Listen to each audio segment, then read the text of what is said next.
5-ാം അധ്യായത്തിൻ്റെ 9-ാമത്തെ വാക്യം ഒരാൾ ശബ്ദമുയർത്തി വായിക്കാമോ?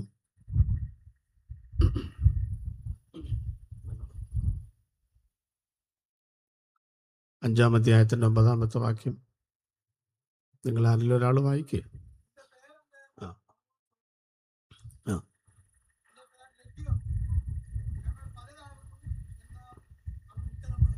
നിന്റെ പേരെന്ത് എന്ന് അവനോട് ചോദിച്ചതിന് ലഗിയോൻ എന്നവന് ഉത്തരം പറഞ്ഞു, ഞാൻ ഈ വിഷയം പ്രസംഗിക്കാനല്ല വാസ്തവത്തിലൂടെ വന്നത്. എന്നാൽ ചെങ്ങന്നൂരിൽ നിന്നും അരുൺ ബ്രദറും ഞാനും കൂടെ പോന്നപ്പോൾ പെണ്ണുക്കര പാസ് ചെയ്തപ്പോൾ ഞാൻ എൻ്റെ മെസ്സേജ് മാറ്റി. അതിൻ്റെ കാരണം പിറകെ പറയാം. ഇന്നത്തെ ഈ രാത്രി വചന ശുശ്രൂഷ ഏറ്റവും അനുഗ്രഹമായിട്ട് തീരട്ടെ. നിർമ്മലമായ പച്ചയായ ഒരു സുവിശേഷ പ്രസംഗമാണ് ഞാൻ നടത്തുന്നത്. അതിനു മുമ്പ് ഒരു കാര്യം നിങ്ങൾ ഓർപ്പിക്കുന്നു. ഒരു അനൗൺസ്മെൻ്റ് പോലെ ഒരു ബൈബിൾ കോളേജ് നിലമ്പൂരിൽ സ്ഥാപിതമായിട്ടുണ്ട്. ഏത് പ്രായത്തിലുള്ളവർക്കും പഠിക്കാവുന്ന ഒരു ബൈബിൾ കോളേജ്. പ്രായം കൂടെ പറഞ്ഞേക്കാം. ഏറ്റവും കുറവ് പ്രായം കഴിഞ്ഞ വർഷങ്ങൾ പഠിച്ചത് 17 വയസ്സാണ്. കൂടിയ പ്രായം 82 വയസ്സാണ്. അവ ഏത് പ്രായത്തിലുള്ളവർക്കും പഠിക്കാം. ഇനി അവിടെ 3 ദിവസം, മാസത്തിൽ 3 ദിവസം, ആഴ്ചയിലല്ല. അങ്ങനെ ഒരുപാട് പേര് തെറ്റിദ്ധരിച്ചിട്ട് ആഴ്ച തോറും വരാൻ പറ്റത്തില്ലെന്ന് പറയുന്നവരുണ്ട്. അങ്ങനല്ല, മാസത്തിൽ 3 ദിവസം, തിങ്കൾ, ചൊവ്വ, ബുധൻ, ആദ്യത്തെ ആഴ്ചയിൽ വന്ന് പഠിച്ചാൽ മതി. ആയാട്ടയുടെ അംഗീകാരമുള്ള BTHൻ്റെ സർട്ടിഫിക്കറ്റാണ് കൊടുക്കുന്നത്. താമസം, ആഹാരം, വിദ്യാഭ്യാസം BTHന് സൗജന്യമാണ്. 1 രൂപ പോലും നിങ്ങളുടെ നിന്ന് വാങ്ങത്തില്ല. എന്ന് പറഞ്ഞാൽ ഫീസിനത്തിലൊന്നും വാങ്ങത്തില്ല. അല്ലാതെയും ഒളിഞ്ഞിരിക്കുന്ന ചാർജുകളൊന്നും ഇല്ല. അവിടെ വന്ന് പഠിക്കണം 3 ദിവസം. അങ്ങനൊരു കുഴപ്പമല്ല, അങ്ങനൊരു അനുഗ്രഹമാണ്. എനിക്കറിയാം നിങ്ങളുടെ മനസ്സിൽ കൂടെ പോകുന്നത്. ഇവിടുന്ന് നിലമ്പൂർ വരെ നടക്കുന്ന കാര്യം വല്ലതും ആണോ? ഞങ്ങളുടെ ചർച്ചിൽ ബൈബിൾ ക്ലാസ് വെച്ചാൽ പോലും ഞങ്ങൾ പോവാറില്ല. പിന്നെയാണ് നിലമ്പൂർ വരെ. അതൊക്കെ നിങ്ങളുടെ മിഥ്യാധാരണയാണ്. ആദ്യത്തെ ബാച്ചിൽ 20 മാസം കൊണ്ട് തീരുന്ന ബാച്ചിൽ 80 പേരാണ് പഠിച്ചത്. ജോസ് പത്തനാപുരവും പാസ്റ്ററും ഞാനുമൊക്കെ ഒരു പ്രസ്ഥാനത്തിൽ പ്രവർത്തിക്കുന്ന ആളുകളാണ്. അദ്ദേഹത്തിൻ്റെ മകൾ അവിടെ പഠിക്കാൻ വന്നിട്ടുണ്ട്, താഴെഴുപ്പുണ്ട്. അത് ആദ്യത്തെ ബാച്ചാണ്. കഴിഞ്ഞ ബാച്ചിൽ കഴിഞ്ഞ ജനുവരി മാസം 29-ന് 130 പേരാണ് ഗ്രാജുവേറ്റ് ചെയ്തത്. കേരളത്തിൻ്റെ 14 ജില്ലകളിൽ നിന്നും അവിടെ ആളുകളുണ്ട്. എന്തുകൊണ്ടാണ് അവിടെ കിടക്കാൻ പോലും സ്ഥലമില്ല? എന്തുകൊണ്ടാണ് ഇത്രയും ആളുകൾ അവിടെ ഇടിച്ചു കയറുന്നതെന്ന് ചോദിച്ചാൽ, അത് ഹൈലൈറ്റ് എന്ന് പറയുന്നത് കേരളത്തിലുള്ള 20 കൺവെൻഷൻ പ്രസംഗകരാണ് 20 മാസം അവിടെ വന്ന് 20 സബ്ജക്റ്റ് പഠിപ്പിക്കുന്നത്. നിങ്ങൾ കേരളത്തിലെ കൺവെൻഷൻ പ്രസംഗൻ്റെ പേര് പറഞ്ഞാൽ അത് അവിടെ പഠിപ്പിക്കുന്നുണ്ടാവും, എല്ലാ ആളുകളും ഉണ്ടാവും. കഴിഞ്ഞ വർഷങ്ങളിൽ ഇല്ലാത്ത 3-4 അധ്യാപകർ ഈ പ്രാവശ്യമുണ്ട്. റജി ശാസ്താംകോട്ട പാസ്റ്ററും PC ചെറിയാൻ പാസ്റ്ററും പോൾ ഗോപാലകൃഷ്ണൻ പാസ്റ്ററും അടക്കം. അവിടുത്തെ അന്തരീക്ഷം വളരെ മനോഹരമാണ്. പറഞ്ഞറിയിക്കാൻ പറ്റാത്ത സന്തോഷമുണ്ട്. ഞങ്ങളുടെ കഴിഞ്ഞ വർഷത്തെ ഒരധ്യാപകൻ ഈ സ്റ്റേജിൽ ഇരിക്കുന്നുണ്ട്. മാത്യു ലാസർ പാസ്റ്റർ വെളിപ്പാട് പുസ്തകം പഠിപ്പിക്കാൻ വന്നിരുന്നു. ഇനി നിങ്ങൾക്ക് എപ്പോഴെങ്കിലും സമയം കിട്ടിയാൽ ഈ കാര്യങ്ങളൊക്കെ അദ്ദേഹത്തോട് ചോദിച്ചാൽ മതി, അല്ലേ? വളരെ ഭംഗിയായിട്ട് അദ്ദേഹം പറയും. ഇപ്രാവശ്യവും അദ്ദേഹം MDവിൻ്റെ ക്ലാസ് എടുക്കാനായിട്ട് വരുന്നുണ്ട് എന്നുള്ള കാര്യവും കൂടെ സന്തോഷത്തോടെ ഓർപ്പിക്കുന്നു. അപ്പം നിങ്ങൾ ഈ വർഷം നമ്മൾ 100 പേർക്കാണ് BTHന് അഡ്മിഷൻ ഉള്ളത്. എൻ്റെ അറിവനുസരിച്ച് 90 കടന്നിട്ടുണ്ട്. മെയ് 4-ാം തീയതി ചാണ്ടപ്പള്ള ഫിലിപ്പ് സാറിൻ്റെ 4 സുവിശേഷങ്ങൾ എന്ന ക്ലാസ്സോടുകൂടി ക്ലാസ് ആരംഭിക്കുകയാണ്. അപ്പം നിങ്ങൾക്ക് ആർക്കെങ്കിലും താല്പര്യമുണ്ടെങ്കിൽ 4-5 സീറ്റുകൾ ഉണ്ടാകാൻ സാധ്യതയുണ്ട്. എൻ്റെ നമ്പർ ഉപയോഗിക്കാം, ജോസ് പത്തനാപുരം പാസ് നമ്പർ ഉപയോഗിക്കാം. നിങ്ങൾക്ക് ആപ്ലിക്കേഷൻ ഫോം നൽകുന്നതായിരിക്കും. നമുക്ക് വചന ശുശ്രൂഷയിലേക്ക് തിരിയാം. മർക്കോസിൻ്റെ സുവിശേഷം 5-ാം അധ്യായം ഹ്രസ്വമാണ്, പക്ഷേ സജീവമാണ്, ദൃഢമാണ്. ഈ 5-ാം അധ്യായത്തിൽ 3 ചോദ്യങ്ങളുണ്ട്. ആ 3 ചോദ്യങ്ങളും 3 ദിവസം എനിക്ക് പ്രസംഗിക്കാൻ കിട്ടുമ്പം, ചില സ്ഥലത്തൊക്കെ അങ്ങനെയാണ്, ഈ ട്രിവാൻഡ്രത്തൊക്കെ 3 ദിവസമൊക്കെ എത്തും. അപ്പം 3 ദിവസമായിട്ട് 3 ചോദ്യവും പ്രസംഗം. ഒന്നാമത്തെ ചോദ്യം 9-ാമത്തെ വാക്യം, നിന്റെ പേരെന്ത്? 2-ാമത്തെ ചോദ്യം 30-ാമത്തെ വാക്യമാണ്, എൻ്റെ വസ്ത്രം തൊട്ടത് ആര്? 3-ാമത്തെ ചോദ്യം 39-ലാണ്, നിങ്ങളുടെ ആരവാരവും കരച്ചിലും എന്തിന്? 3 ചോദ്യങ്ങൾ ഈ അധ്യായത്തിലുണ്ട്. 3 പ്രശ്നങ്ങൾ ഈ അധ്യായത്തിലുണ്ട്. വ്യത്യസ്തമായ 3 രോഗബാധിതർ, മരണം, ഭൂതം, രോഗം, ഇതെല്ലാം ഈ അധ്യായത്തിലുണ്ട്. ഇങ്ങനെ വിവിധ പ്രശ്നങ്ങളും വിവിധ രോഗങ്ങളും എല്ലാം ഈ അധ്യായത്തിലുണ്ടെങ്കിലും ആവേശം തോന്നുന്നൊരു കാര്യം, പ്രശ്നങ്ങൾ പലതുണ്ടെങ്കിലും പരിഹാരകൻ പലരില്ല, ഒരാളേ ഉള്ളൂ. അവിടെ രോഗം, പിള്ളേർ മുതൽ രോഗം വരാം. ഭൂതം, കുറച്ചും കൂടെ പ്രായം വന്നായിരിക്കും. മരണം സ്വാഭാവികമായ വാർദ്ധക്യത്തിലാണ്. ഞാൻ വ്യാഖ്യാനിക്കുന്നത് ഇന്ന് രാത്രിയിൽ കുഞ്ഞുങ്ങൾ മുതൽ യൗവനക്കാർ മുതൽ പ്രായമുള്ളവരുടെ വരെ മുഴുവൻ പ്രശ്നങ്ങളും പരിഹരിക്കാൻ കഴിയുന്ന ഒരു രക്ഷിതാവാണ് കർത്താവായ യേശുക്രിസ്തു. ഭൂതഗ്രസ്തൻ്റെ വർഷം പറഞ്ഞിട്ടില്ല, പക്ഷെ 12 ചിന്തകന്മാർ കണക്ക് കൂട്ടിയിട്ടുണ്ട്. മറ്റത് രണ്ടും 12. യായിറോസിൻ്റെ കുഞ്ഞും 12. രക്തസ്രാവം ബാധിച്ച സ്ത്രീയുടെ രോഗത്തിൻ്റെ പഴക്കവും 12. ആദ്യത്തേത് അനുമാനം ശരിയെങ്കിൽ 3 12 ചേർക്കുമ്പോൾ 36 വർഷത്തെ പ്രശ്നം അതിൽ താഴെ പ്രായമുള്ള യേശുവാണ് പരിഹരിക്കുന്നത്. എനിക്ക് തോന്നുന്നു കുരുടനായ മനുഷ്യനോട് സംസാരിക്കുന്നതാണ് യേശുവിൻ്റെ ഏറ്റവും ലോങ് ആയിട്ടുള്ള ദീർഘമായൊരു സംഭാഷണം. 2-ാം സ്ഥാനത്ത് വരുന്നത് ശമരിയ സ്ത്രീയാണ്. എനിക്ക് വളരെ ഇഷ്ടപ്പെട്ട ഒരു പ്രസംഗമാണ് ശമരിയ സ്ത്രീ. 3-ാമത് വരുന്ന ഈ കഥാപാത്രമാണ് 20 വാക്യങ്ങളിലൂടെ.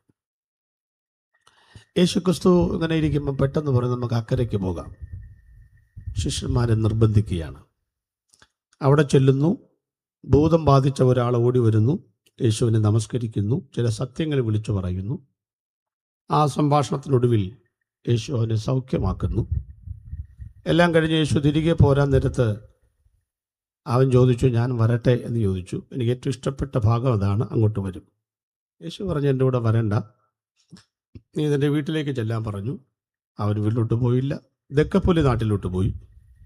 അവൻ അവിടെ കർത്താവിൻ്റെ വചനം അറിയിച്ചുകൊണ്ട് സന്തോഷിച്ചും കൊണ്ട് നടക്കുകയാണ്. ഘോഷിച്ചു തുടങ്ങിയെന്നാണ്. 5-ാം അധ്യായം ആരംഭിക്കുന്നത് അവൻ്റെ കരച്ചിൽ കേട്ടുകൊണ്ട് യേശു അങ്ങോട്ട് ചെല്ലുന്നതാണ്. ആ ഭാഗം അവസാനിക്കുന്നത് അവൻ്റെ കരച്ചിൽ മാറിയെന്ന് മാത്രമല്ല, അവൻ ഘോഷിച്ചുകൊണ്ട് പോകുന്നതാണ്. ഈ യോഗത്തിൽ എങ്ങനെയും വരട്ടെ, ഏത് സങ്കടങ്ങളുമായിട്ട് വരട്ടെ, ഇന്ന് രാത്രി യോഗം തീരുമ്പോൾ നിങ്ങളുടെ സങ്കടങ്ങൾ സന്തോഷത്തിന് വഴിമാറും എന്ന് വിശ്വസിക്കുന്നവർക്കായി ദൈവത്തെ സ്തുതിക്കുന്നു. ഈ 5-ാം അധ്യായത്തിൻ്റെ 9-ാമത്തെ വാക്യം, നിന്റെ പേരെന്ത്? ഇങ്ങനെയാണ്. ഈ വാക്യം വായിച്ചു കഴിഞ്ഞ് ഒരാളും സ്തോത്രം പറയുന്നത് ഇന്ന് വരെ ഞാൻ കേട്ടിട്ടില്ല. അതിൻ്റെ കാരണം വെച്ചാൽ ആ വാക്യം വായിച്ചു കഴിഞ്ഞ് വന്നത് അബദ്ധമായി പോയി എന്നാണ് ആളുകൾ തോന്നാറുള്ളത്. കാരണം 35-ലേറെ അത്ഭുതങ്ങൾ 6-ൽ അധികം സ്ഥലങ്ങളിൽ കർത്താവ് ചെയ്തിട്ടുണ്ട്. വീട്ടിലും ശവക്കോട്ടയിലും പള്ളിയിലും കടലിലും കരയിലും വഴിയിലുമായി 6 സ്ഥലങ്ങളിൽ 35-ലേറെ അത്ഭുതങ്ങൾ. കുറച്ച് ഡീസൻ്റുള്ള ഒരുപാട് അത്ഭുതങ്ങൾ അതിനകത്തുണ്ട്. കുറച്ചും കൂടി സ്റ്റാൻഡേർഡായിട്ട് പ്രസംഗിക്കാൻ പറ്റുന്ന ഒരുപാട് ആളുകളുണ്ട്. ഇപ്പം രക്തസ്രാവക്കാരുടെ രോഗമായിരുന്നെങ്കിൽ നമുക്ക് പറയായിരുന്നു, കർത്താവ് ഇന്ന് രാത്രി രോഗം മാറ്റുമെന്ന്. അങ്ങനെ എന്തെങ്കിലുമൊക്കെ പറയായിരുന്നു. വായിച്ചു കഴിഞ്ഞപ്പോൾ നിങ്ങൾ ഒരു വല്ലാത്ത മുഖത്തോടെ എന്നെ നോക്കുന്നത്, എൻ്റെ പാസ്റ്ററെ കഷ്ടപ്പാടിനൊരു കുറവുമില്ല. ഇങ്ങനെ യോഗം നടത്തിയിട്ട് പാസ്റ്റർ ഈ യോഗത്തിൻ്റെ സമാപന രാത്രി കൊണ്ടുവന്ന് ഈ ഭ്രാന്തനെ അവതരിപ്പിക്കാനായിട്ട് ഞങ്ങൾക്ക് ഇവിടെ ആർക്കാ ഭ്രാന്ത് എന്ന ഒരു ചോദ്യം നമ്മുടെ മനസ്സിലുണ്ടാവും. നമുക്കാർക്കും അങ്ങനെ കുഴപ്പമില്ല എന്നാണ് ചിന്തിക്കുന്നത്. ഭ്രാന്തുള്ളവരാരും സമ്മതിക്കാറില്ലല്ലോ. എന്തായിരുന്നാലും അതുകൊണ്ട് ഈ ആൾ നമ്മളുമായിട്ട് ബന്ധമില്ലെന്നുള്ള നിങ്ങളുടെ ആ മുഖഭാവം ഞാൻ ശ്രദ്ധിക്കുന്നുകൊണ്ട് ആദ്യം തന്നെ ആ വലിഞ്ഞു മുറുകിയ ആ ഞരമ്പൊന്ന് പൊട്ടിച്ചിട്ട് വേണം എനിക്ക് ഈ വിഷയത്തിലേക്കൊന്ന് കയറാൻ. അപ്പോൾ നല്ല പാട്ടുകളൊക്കെ നമ്മൾ കേട്ടുകൊണ്ടിരിക്കുകയാണ്. ഒടുവിലൊക്കെ എനിക്ക് ഈ ജോസ് പത്തനാപുരം എല്ലാ പാട്ടിലും ഞാൻ ആദ്യം വരും. എനിക്ക് തോന്നുന്നു ഇപ്പോൾ ഈയിടെ എനിക്കതൊരു വികാരമായിട്ട് മാറുന്നുണ്ടോ എന്ന് സംശയമുണ്ട്. അദ്ദേഹത്തിൻ്റെ പാട്ടുകളൊക്കെ ഒരുപാടിങ്ങനെ റിസർവ് ചെയ്തുകൊണ്ടിരിക്കുകയാണ്. ഇവിടെ വന്നപ്പോൾ ഒരുപാട് നല്ല കാര്യങ്ങൾ, പുതിയ കാര്യങ്ങളൊക്കെ കേൾക്കാനിടയായി. യേശുദാസ് ബ്രദർ കീബോർഡ് എൻ്റെ ഇവിടുത്തെ കേരളത്തിലെ നമ്പർ 1 കീബോർഡിസ്റ്റുകളിൽ ഒരാളാണെന്നാണ് ഞാൻ പറയാറുള്ളത്. ഞാൻ അദ്ദേഹത്തെക്കുറിച്ച് പറയുന്നത് അദ്ദേഹത്തിൻ്റെ അമ്മ അദ്ദേഹത്തെ കീബോർഡിലേക്കാണോ പ്രസവിച്ചിട്ടത് എന്ന് തോന്നുന്നത് പോലെയാണ് അദ്ദേഹത്തിൻ്റെ കൈവിരലുകളിൽ വിദ്യാഭ്യാസം വരുത്തുന്നത്. ഇവിടെ മറ്റൊരു അത്ഭുതം കൂടെ കണ്ടു. ഇടയ്ക്ക് ഞാൻ കണ്ണൂർ നോക്കിയപ്പോൾ പുള്ളി മൈക്കെടുത്തുകൊണ്ട് പാടാൻ നിൽക്കുന്നു. അപ്പോൾ കീബോർഡിസ്റ്റുകാരെല്ലാം പാടുമെന്നറിയാമെങ്കിലും അങ്ങനെ ഒരു സംഭവം കൂടെ ഞാൻ ആദ്യമായിട്ടാണ് കാണുന്നത്. അപ്പോൾ അദ്ദേഹം സകല മേഖലകളിലും കഴിവുകൾ തെളിയിച്ച ഒരു മനുഷ്യനാണ്. അദ്ദേഹം ആണ് എന്നെ ഈ മീറ്റിങ്ങിന് ആദ്യം മുതൽ വിളിക്കുന്നതും ഒക്കെ. അപ്പോൾ നമുക്ക് ഈ മനുഷ്യൻ്റെ അസുഖത്തെക്കുറിച്ചൊന്ന് ചിന്തിക്കാം. നമ്മളുമായിട്ട് എന്തെങ്കിലും ബന്ധമുണ്ടോ എന്നാണ് കേട്ടോ ചിന്തിക്കുന്നത്. നമ്മളുമായിട്ട് ഞാനൊക്കെ ആയിട്ട് അദ്ദേഹത്തിന് വല്ല ബന്ധമുണ്ടോ എന്നാണ് ചിന്തിക്കുന്നത്. ആദ്യം മനഃശാസ്ത്രജ്ഞന്മാർ പറയുന്ന ഒരു കാര്യം ശ്രദ്ധിക്കുക. അവർ പറയുന്നത് ലോകത്തിൽ മനുഷ്യനായിട്ട് പിറന്ന എല്ലാ ആളുകൾക്കും 10% അൺനോർമൽ അവസ്ഥയുണ്ട് എന്നാണ് പറയുന്നത്. അൺനോർമൽ എന്നൊക്കെ പറഞ്ഞാൽ നമുക്ക് പെട്ടെന്ന് തോന്നൂല. തനി മലയാളം പറഞ്ഞാൽ എന്തോ കുഴപ്പമുണ്ട്. 10% ഭ്രാന്ത് എല്ലാവർക്കും ഉണ്ടെന്നാണ്. അത് എല്ലായ്പ്പോഴൊന്നും വെളിപ്പെട്ട് വരില്ല. വികാരവും വിവേകവും ഒരു മനുഷ്യനിൽ ഒരേ സമയത്തുണ്ട്, പക്ഷേ വർക്കൗട്ട് ചെയ്യില്ല. ആദ്യം പ്രവർത്തിക്കുന്നത് വികാരമാണ്, അതിനുശേഷം മാത്രമേ വിചാരം പ്രവർത്തിക്കുകയുള്ളൂ.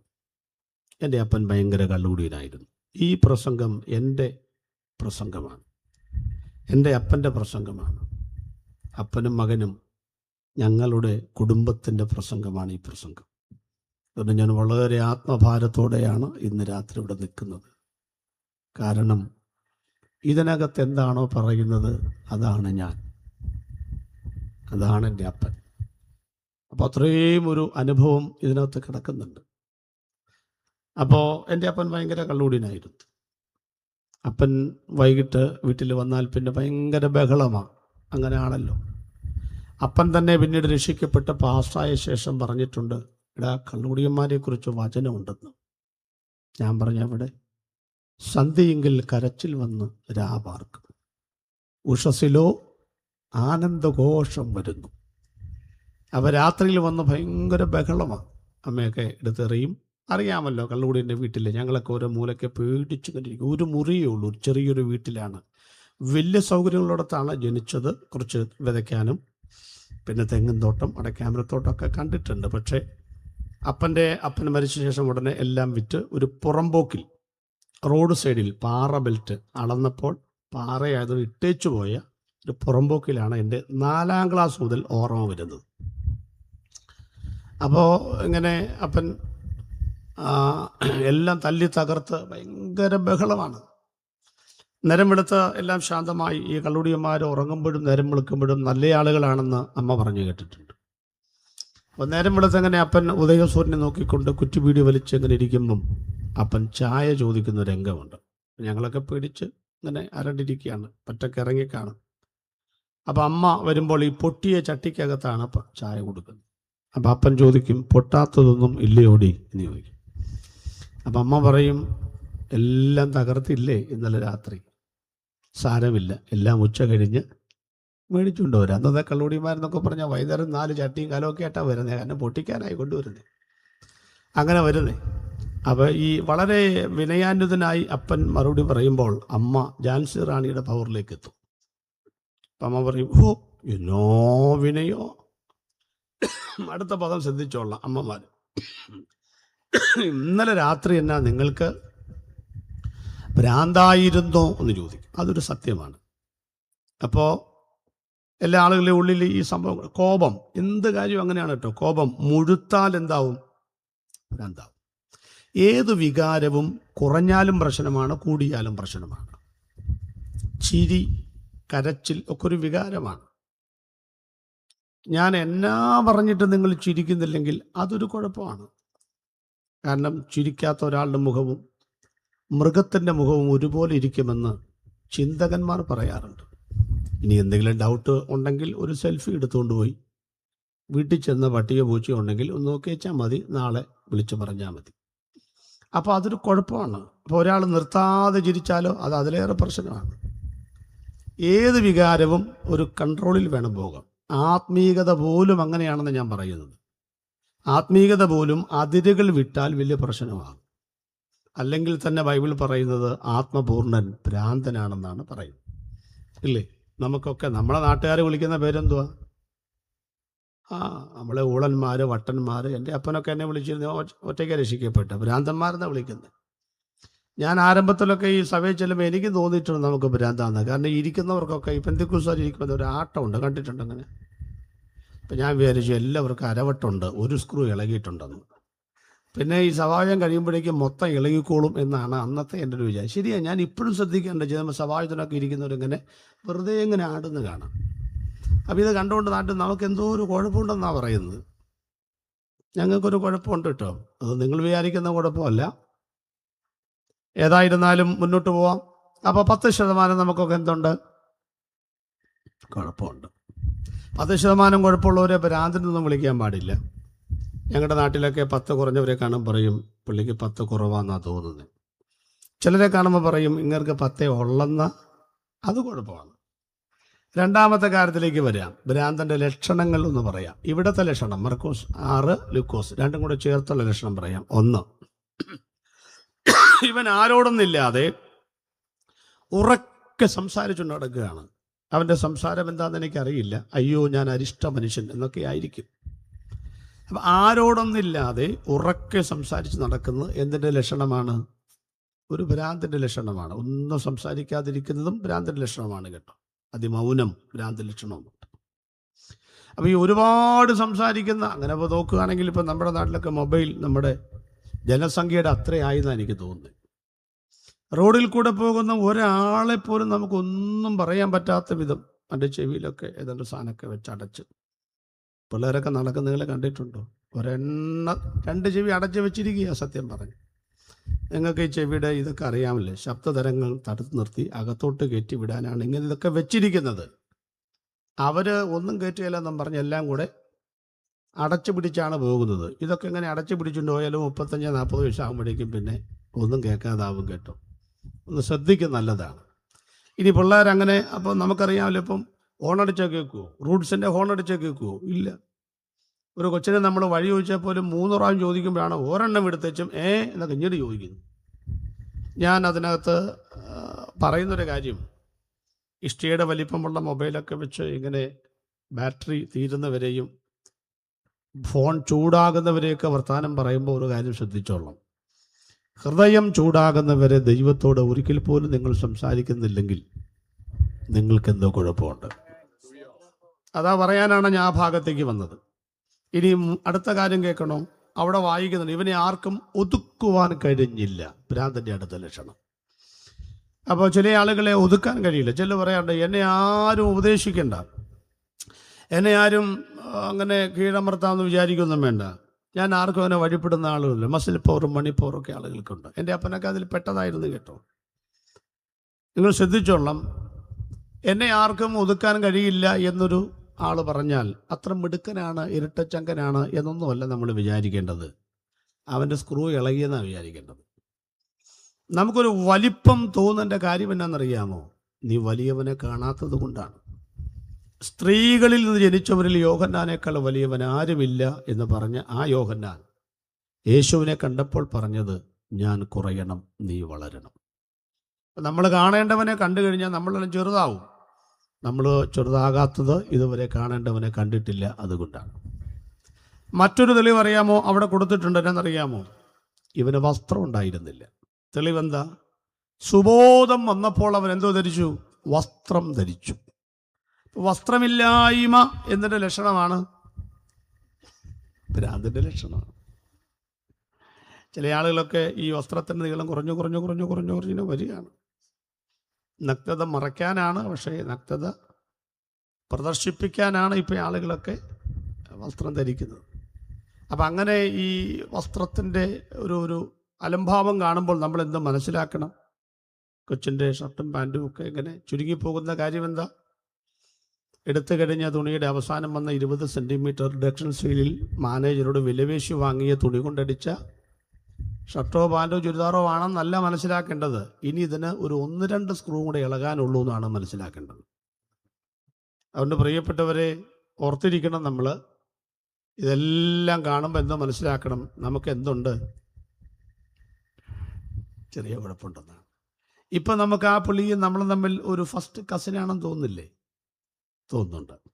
ഇനി ഞാൻ ബാക്കി പറയുന്നില്ല, കാരണം കുറച്ചുകൂടെ കഴിയുമ്പോൾ അത് ഞാൻ തന്നെയാണോ എന്ന് ചിന്തിച്ചു പോയി, എങ്ങനെ എഴുന്നേറ്റ് പോയാലോ എന്ന് കരുതി അത് ഞാൻ അവസാനത്തേക്ക് വെച്ചിരിക്കുകയാണ്. ഇപ്പോൾ ബന്ധമുണ്ടെന്ന് റിലേഷൻ ഉണ്ടെന്ന് മനസ്സിലായല്ലോ. ശരി, നമുക്ക് ഇനി അവിടെ സാത്താനെക്കുറിച്ച്, പിശാചിനെക്കുറിച്ച്, ഭൂതത്തെക്കുറിച്ച് 1-2 കാര്യം പറഞ്ഞിട്ട് ഇതിൻ്റെ ഉള്ളിലേക്ക് കയറാം.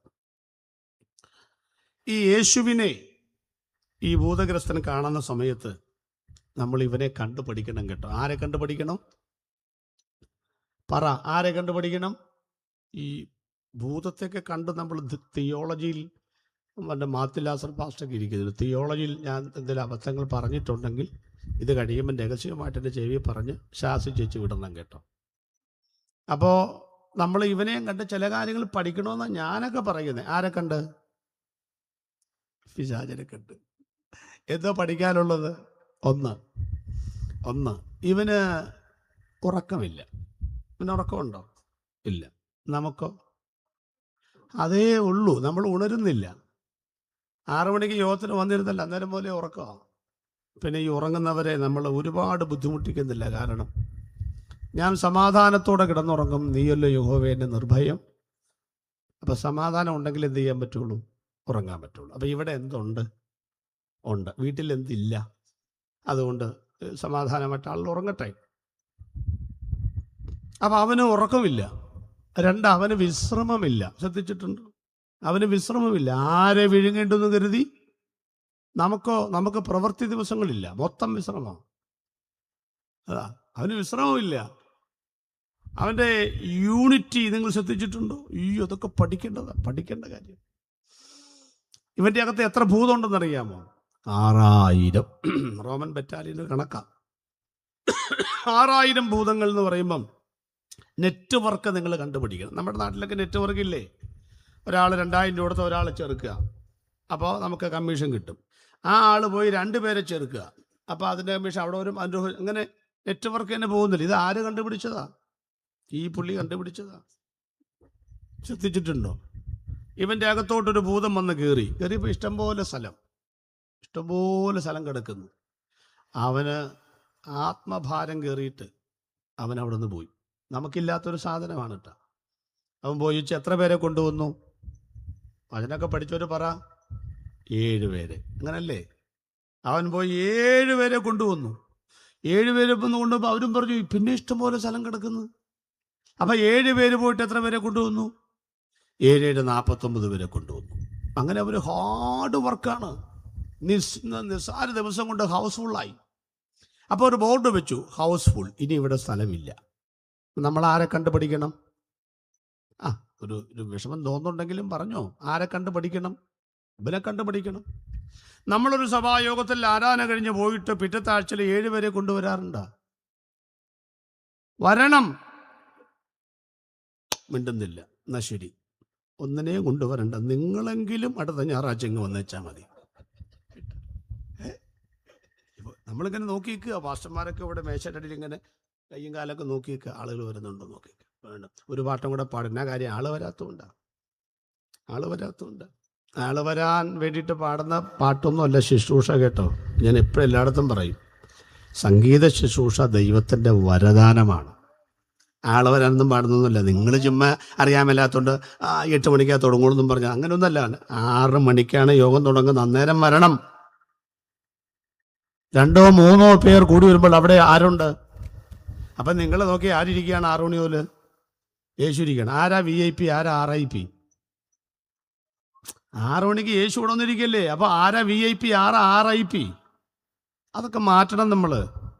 45 വർഷമായി ഇന്ന് വരെ വൈകിച്ചില്ലാത്തൊരു ഉപദേശിയാണ് ഞാൻ. ചിലപ്പോൾ ഇത് പറഞ്ഞുകൊണ്ട് വല്ല ബ്ലോക്കൊക്കെ വന്നാൽ ചിലപ്പം വൈകി വരും, അല്ലെങ്കിൽ ഞാനങ്ങ് വൈകി വരികയാണ്. ഒന്നാമത്തെ പാട്ടിലേക്ക് കേൾക്കണം. ഞാൻ ചിലപ്പോൾ ആ പാട്ട് കേൾക്കുന്നത് ചിലപ്പോൾ 25,000 പ്രാവശ്യമായിരിക്കും. എൻ്റെ പ്രസംഗം അവരും ആവർത്തിച്ചാരും കേൾക്കും. ഞങ്ങൾ തമ്മിൽ ഒരു അണ്ടർസ്റ്റാൻഡിങ്ങിലാണ് പോകുന്നത്. അവർ പാടുമ്പോൾ ഞാനും മിണ്ടുകയില്ല, ഞാൻ പ്രസംഗിക്കുമ്പോൾ അവരും മിണ്ടുകയില്ല. അങ്ങനെ സ്വത്രം. അപ്പം നോക്കിക്ക് അവൻ്റെ ആ നെറ്റ്വർക്ക് കണ്ടോ നിങ്ങൾ? ഞാൻ ചോദിക്കട്ടെ, ഈ 6000 പേരുള്ള സഭ നമ്മുടെ കേരളത്തിലുണ്ടോ? പറ. ചിലപ്പോൾ എവിടെയെങ്കിലൊക്കെ പറഞ്ഞു ഞങ്ങൾ 6000 എന്ന്. ഞാൻ അത്യാവശ്യം വലിയ സഭയിലൊക്കെ പ്രസംഗിച്ചിട്ടുണ്ട്, സഭയുടെ പേരൊന്നും പറയുന്നില്ല. ഞാൻ അത്രയും പേര് ഒരുമിച്ചിരിക്കുന്നത് ഞാൻ കണ്ടിട്ടില്ല കേട്ടോ. കേരളത്തിൽ പൊള്ളിലൊക്കെ കണ്ടിട്ടുണ്ട്. അത്രയും പേരുള്ള 1-2 ചർച്ചകൾ കണ്ടിട്ടുണ്ട്, 1-2 പേരിന് മാത്രം. നമുക്കപ്പോൾ 6000 പേരുള്ള ഒരു 6000 പേര് ഒരുത്തൻ്റെ അകത്ത്.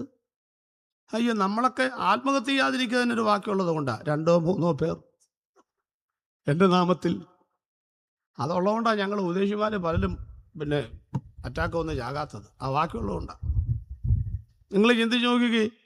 അപ്പം നമ്മുടെ സഭാഹാളിന് മുമ്പിൽ എന്ന് ബോർഡ് വെക്കും? House full. അടുത്ത 7 മാസത്തേക്ക് സഭയിലേക്ക് ആരെയും ക്ഷണിക്കുന്നില്ല, ഇത് പൊളിച്ചു പണിയാൻ പോവുകയാണ്. എന്തൊരു ബോർഡ് വെക്കും? നിങ്ങൾ ചിന്തിച്ച് നോക്കിയിട്ടുണ്ടോ ഈ കാര്യങ്ങളൊക്കെ? എന്താ അതിൻ്റെ കാര്യം എന്നറിയാമോ? എന്നാ യൂണിറ്റിയാണെന്ന് അവർക്ക്. ഞാൻ ചോദിക്കട്ടെ, 6000 പേരിൽ പ്രസിഡന്റ് ഉണ്ടോ? ഇല്ല. വൈസ് പ്രസിഡന്റ് ഉണ്ടോ? ഇല്ല. സെക്രട്ടറി ഉണ്ടോ? ജോയിന്റ് സെക്രട്ടറി ഉണ്ടോ? ട്രസ്റ്റി ഉണ്ടോ?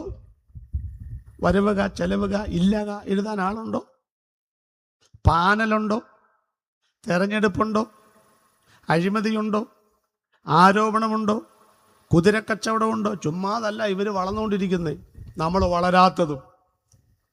രണ്ടിൻ്റെയും അർത്ഥം മനസ്സിലായോ? അവർക്ക് എന്നാ യൂണിറ്റിയാന്നേ. 6000 എണ്ണത്തെ പന്നിയിലേക്ക് പോകണമെന്നല്ലേ പറഞ്ഞു, അല്ലാണ്ട് 2000 പന്നി, 2000 കഴുത, 2000 ആട് അങ്ങനെയാണോ പറഞ്ഞത്? ചാകാനാണെങ്കിൽ ഒരുമിച്ച്, ജീവിക്കാനാണെങ്കിൽ ഇവരുടെ അകത്ത് ഒരുമിച്ച് നിൽക്കുമോ? നമ്മൾ നിൽക്കുമോ? യോഗത്തിൻ്റെ പ്രസിഡന്റ് ആരാ? ചർച്ച ബോർഡിലെ പാസ്. യോഗം നടന്ന പാസ് ആരാ?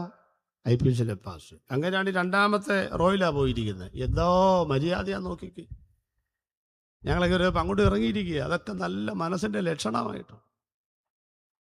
നിങ്ങൾ ശ്രദ്ധിച്ചിട്ടുണ്ടോ? പഴയമത്തിൽ 300 കുറുക്കന്മാർ, 150 ജോഡി, വാലോട് വാല് ചേർത്ത് കെട്ടി നടക്കുന്ന കാര്യം വല്ലതാണോ അച്ഛ? നിങ്ങളുടെ വീട്ടിൽ കലത്തിൽ വെന്തു മറിയുന്ന ചോറ് തിന്നുന്ന പട്ടിയും പൂച്ചയും ചിലപ്പോഴൊക്കെ മുറ്റത്ത് കളിച്ചുകൊണ്ടിരിക്കുന്ന കാണാറില്ലേ? നിങ്ങൾക്ക് തോന്നി എന്നാ ഈ ജോയി പാഷ പറഞ്ഞു എന്നാൽ അവരുടെ വാൽ തമ്മിലൊന്ന് കൂട്ടിക്കെട്ടാം. നിങ്ങളുടെ വീടിൻ്റെ മുറ്റത്ത് കളിച്ചുകൊണ്ടിരിക്കുന്ന പട്ടിയുടെയും പൂച്ചയുടെയും വാല് കൂട്ടിക്കെട്ടാൻ നിങ്ങൾക്ക് ധൈര്യമുണ്ടോ? ആശുപത്രിയിൽ ഒരു സീറ്റ് ബുക്ക് ചെയ്തിട്ട് വേണം ചെയ്യാൻ. വിധിയുണ്ടെങ്കിൽ നമുക്ക് നാളെ അവിടെ വെച്ച് കാണാം. എന്തിനാണ് പട്ടിയും പൂച്ചയും? ഞങ്ങളിവിടെ ആയിരക്കണക്കിന് ആൾക്ക് നടുവിൽ വെച്ച് 25 ലക്ഷം 50 ലക്ഷം രൂപ മുടക്കി നടത്തിയ കല്യാണത്തിലെ കെട്ടിയോളും മാപ്പിളയും കൂടെ ഒരുമിച്ച് ജീവിക്കുന്നില്ല, പിന്നെയാണ് പട്ടിയും പൂച്ചയും. പക്ഷേ യഹോവയ്ക്കും ഗിദെയോനും വേണ്ടി എന്നാണ് മുദ്രാവാക്യം മുഴങ്ങുന്നതെങ്കിൽ വാലിൽ തീ പിടിച്ചാലും തല വെച്ചു കൊടുക്കാൻ അവർ തയ്യാറാകും. കാരണം ദൈവനാമത്തിന്റെ മഹത്വത്തിന് വേണ്ടിയാണെന്ന്. പടിഞ്ഞാറോട്ട് പറക്കുന്ന കാടപ്പക്ഷികളോട് ദൈവം ചോദിച്ചു, എവിടേക്കാണാവോ യാത്ര? അന്നുള്ള കുറ്റിനുള്ള വക തേടി പാടശേഖരങ്ങളോ വൃക്ഷക്കമ്പുകളോ തലപ്പുകളോ ലക്ഷ്യമിട്ട് പറക്കുകയാണ്. പറക്കണ്ട, പിന്നെ തിരിച്ചു പറന്നോളൂ. സന്തോഷമായി പണിയെടുക്കാതെ കൂടാരത്തിനകത്ത് ചെന്നിരുന്നാൽ കൂട്ടിനകത്ത് ദൈവം തമ്പുരാൻ കുത്തിക്കൊണ്ട് തരുമെന്ന് അവർ വിചാരിച്ചു. എന്ന് പറഞ്ഞ് എല്ലാം കൂടെ തിരിച്ചു പറക്കാൻ തുടങ്ങി. അപ്പൊ ദൈവം പറഞ്ഞു, കൂട്ടിലേക്കല്ലാട്ടോ, പിന്നെ കൂടാരത്തിലേക്ക്. ഏത് കൂടാരത്തിലേക്ക്? താണ്ട അവിടെ കുട്ടികൾ കുട്ടിയും കോലും കളിക്കുന്ന കണ്ടില്ലേ? ക്രിക്കറ്റിന്റെ ആദ്യപാഠം. അങ്ങോട്ട് പറക്ക്. 307 ചെന്ന് ലാൻഡ് ചെയ്യുന്നില്ല, ഇങ്ങനെ നിന്ന് കൊടുക്കുക പിള്ളേർക്ക് പിടിക്കാനായിട്ട്. എന്തിന്? അവർ പറഞ്ഞു, ഞങ്ങൾക്ക് മാംസാഹാരം വേണമെന്ന്. നിങ്ങളെ അല്ലാതെ വേറെ ഒരു വഴി ഞാൻ കാണുന്നില്ല. കാടപ്പക്ഷി പറഞ്ഞു, ഓക്കെ. കണ്ടിട്ടുണ്ട് പക്ഷികൾ പറക്കുന്ന, മുമ്പേ പറക്കുന്നതിൻ്റെ പിറകെ പോകുന്ന കണ്ടിട്ടുണ്ടോ നിങ്ങൾ? കുട്ടിയും കോലും കളിക്കുന്നവൻ്റെ കൂടാരത്തിലേക്ക് ചെന്ന് ഇടിച്ചു കയറിയാൽ വറചട്ടിയിൽ കിടന്ന് ഉരുളുമെന്ന് അറിഞ്ഞിട്ടും ഒറ്റ പക്ഷികൾ കൂട്ടിലേക്ക് പറന്നില്ല. ദൈവം പറഞ്ഞാൽ കാടപ്പക്ഷികൾ ഒരുമിച്ച് നിൽക്കും. ഇന്ന് രാത്രി ഒരു വല വരും. എവിടെ? ഗന്നേസർ തടാകത്തിന്റെ കരയിൽ 13 മൈൽ നീളം, 7 മൈൽ വീതി, 70-800 അടി താഴ്ച, 22 തരത്തിലുള്ള മീൻ. മത്സ്യബന്ധനത്തിന് PhD എടുത്തവനാണ് വരുന്നത്. പക്ഷെ ഒരെണ്ണം കയറിയേക്കരുതെന്ന് പറഞ്ഞു. കയറിയില്ല. തലങ്ങും വിലങ്ങും തെക്കും വടക്കും പടിഞ്ഞാറും കിഴക്കൊക്കെ വീശിയിട്ട് ഒരെണ്ണം കയറിയില്ല. വലിക്കുന്ന വീശിയ വലയെല്ലാം വെറുതെ കാലിയായിട്ട് വലിച്ചു കയറ്റുകയാണ്. ചങ്ക് തകർന്നു പോയി. അന്ന് രാത്രിയിൽ തൃണാമത്സ്യക്കൂട്ടങ്ങൾ പാട്ടുപാടി ആരാധിച്ചു. നീങ്ങിപ്പോയി എൻ്റെ ഭാരങ്ങൾ, മാറിപ്പോയി എൻ്റെ ശാപങ്ങൾ. പടിഞ്ഞാറൻ ചക്രവാളത്തിന്റെ മേഘക്കീറുകൾക്കുള്ളിൽ സായം സന്ധ്യയിൽ ചെഞ്ചായം പൂശി സന്ധ്യമയങ്ങിയ അതേ സൂര്യൻ കിഴക്ക് വെള്ളകേറി ഉദിച്ചു വന്നപ്പോൾ ദൈവം പറഞ്ഞു, ഓളപ്പരപ്പിൽ സൂര്യപ്രകാശം വീഴുമ്പോൾ പടകിന്റെ വലത്തുഭാഗത്ത് വലവരും ചെന്ന് കയറിക്കോളാൻ. മുൻപേ പോകുന്ന മീനോട് മറ്റ് ചെറുമീനുകൾ ചോദിച്ചു, അച്ഛാ എങ്ങോട്ടാണ് ഈ പോകുന്നത്? അണ്ട് പടകിന്റെ വലത്ത് അതിന് വലവരും ഇവിടെ അവിടെ കയറാൻ പോവുകയാണ്. അച്ഛാന്റെ വട്ടാണോ തലയ്ക്ക്? ചൂണ്ടയിട്ടാൽ പോലും വെട്ടിമാറും. നമ്മൾ എന്തിനാണ് അതിന്റെ പുറകെ? എടാ, യേശു പറഞ്ഞതിനകത്ത് കയറിക്കോളാൻ. കയറിയാൽ അവൻ പടകിൽ പിടിച്ചിടും. ഇട്ടാൽ ആരും ലേലം ചെയ്തുകൊണ്ട് പോകും. പിടിച്ചാൽ ഏതെങ്കിലും അമ്മച്ചിയുടെ കത്തിമുനയിൽ നമ്മൾ ഉപ്പും മുളകും തേച്ച വറചട്ടിയിൽ കിടന്ന് ഉരുളും. എന്നിട്ട് ആരെങ്കിലും വായിപ്പോകും. അത് ശരി, വല്ലവന്റെ വായിലേക്ക് പോകാനാണ് ഈ മാതിരി ഓട്ടം ഓടുന്നത്. എടാ, യേശു പറഞ്ഞടാ. തൃണാമത്സ്യക്കൂട്ടങ്ങൾ ഇടിച്ചു കയറുന്ന രംഗം നിങ്ങൾ കണ്ടോളണം. തെളിവെന്താ? പടകം മുങ്ങാറായി, വല കീറാറായി. ദൈവം നമ്പുരാൻ പറഞ്ഞാൽ ഒറ്റ മത്സ്യം പോലും മാറി നിൽക്കത്തില്ലെന്ന് ഈ രാത്രി ആദ്യത്തെ ദൂത് പ്രതികരിച്ചോളണം. ദൈവം നമ്പുരാൻ പറഞ്ഞാൽ കാടപ്പക്ഷികൾ ഒരുമിച്ച് നിൽക്കും. ദൈവം പറഞ്ഞാൽ തൃണാമത്സ്യക്കൂട്ടം ഒരുമിച്ച് നിൽക്കും. ദൈവം പറഞ്ഞാൽ കുറുക്കന്മാർ ഒരുമിച്ച് നിൽക്കും. പെണ്ണക്കരയിൽ ഇന്ന് രാത്രി യോഗം നടത്തുന്ന ആരുമാകട്ടെ, ഏത് സഭക്കാരുമാകട്ടെ, ഇന്ന് രാത്രിയിൽ ദേശത്തെ അടക്കി ഭരിക്കുന്ന അന്ധകാര ബന്ധനങ്ങൾ മൂടോടെ പിഴുതെറിയണമെങ്കിൽ ആര് പ്രസംഗിക്കട്ടെ, ആര് പാടട്ടെ, സഭയുടെ അതിർവരമ്പുകൾ ഇല്ലാതെ ഒന്ന് ദൈവത്തെ സ്തുതിക്കാൻ നിങ്ങൾ ഇന്ന് രാത്രി തയ്യാറായാൽ യോഗം തീരും മുൻപ് ചില ബന്ധനങ്ങൾ ഇവിടെ പൊട്ടി മാറിയിരിക്കുമെന്ന് വിശ്വസിക്കുന്നവരുണ്ടെങ്കിൽ കരങ്ങൾ ചേർത്തടിച്ച് ഇന്ന് രാത്രി നിങ്ങൾ ദൈവത്തെ സ്തുതിക്കണമെന്ന്.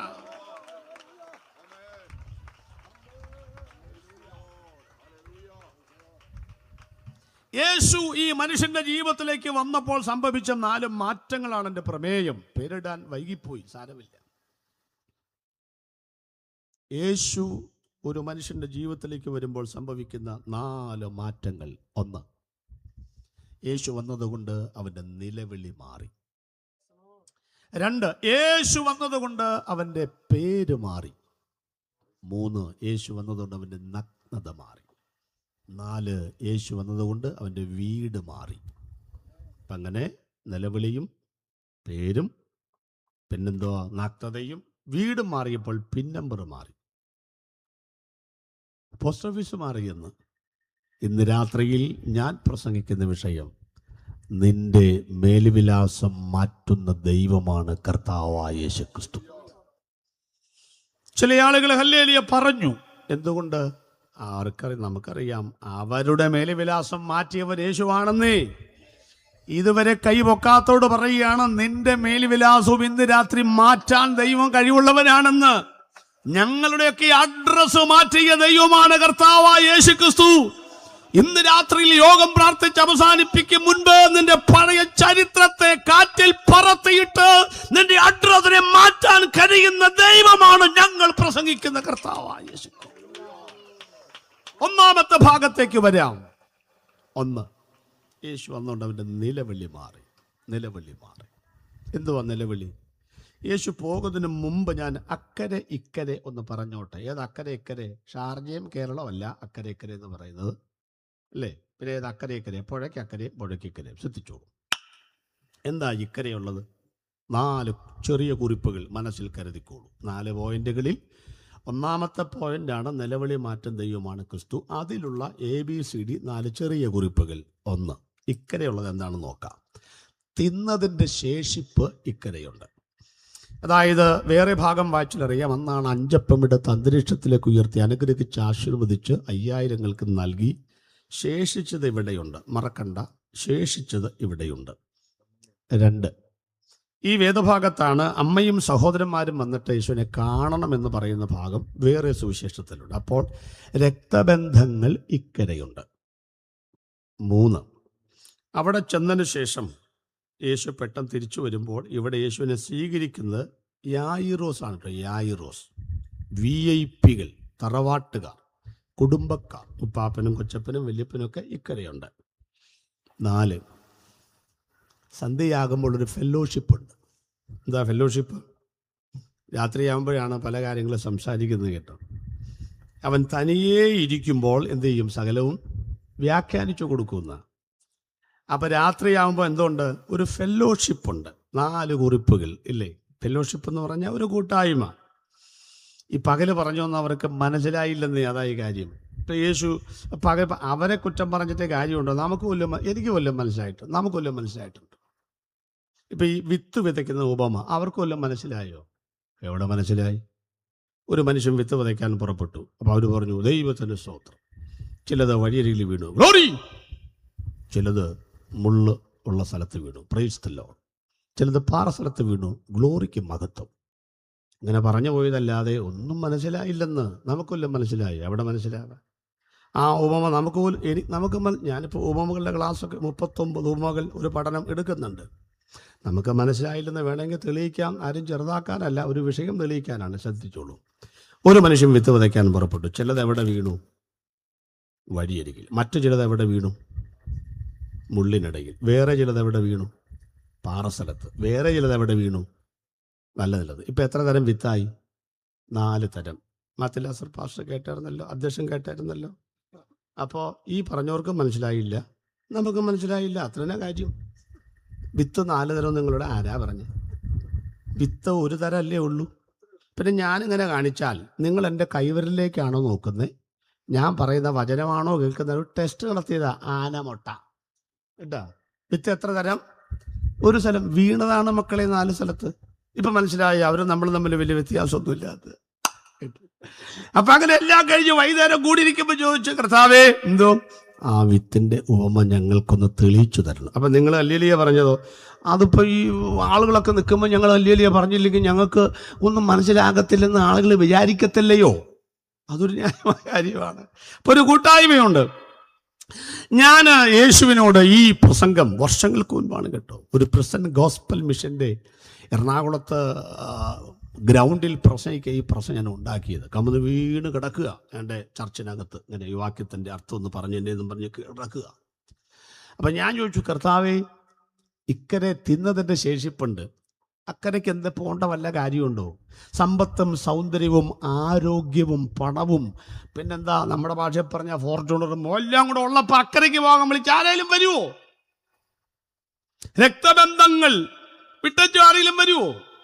VIP കൾ ആരെങ്കിലും വരുമോ? കൂട്ടായ്മക്കാർ ആരെങ്കിലും വരുമോ? ഞാൻ യേശു ചോദിച്ചു, യേശുവേ നീ എന്താണ് ഇപ്പൊ തന്നെ ഇവരെ കിട്ടിച്ച് അക്കരയ്ക്ക് പോകാന്ന് പറഞ്ഞാൽ പറഞ്ഞു, എടാ അക്കര എന്താണെന്ന് നോക്ക്, അതറിയണമല്ലോ. നോക്കാം നമുക്ക് അക്കരയ്ക്ക്. 1, ഇക്കരെ തിന്നതിൻ്റെ ശേഷിപ്പുണ്ട്. അക്കരയോ? എവിടെ ശേഷിപ്പ്?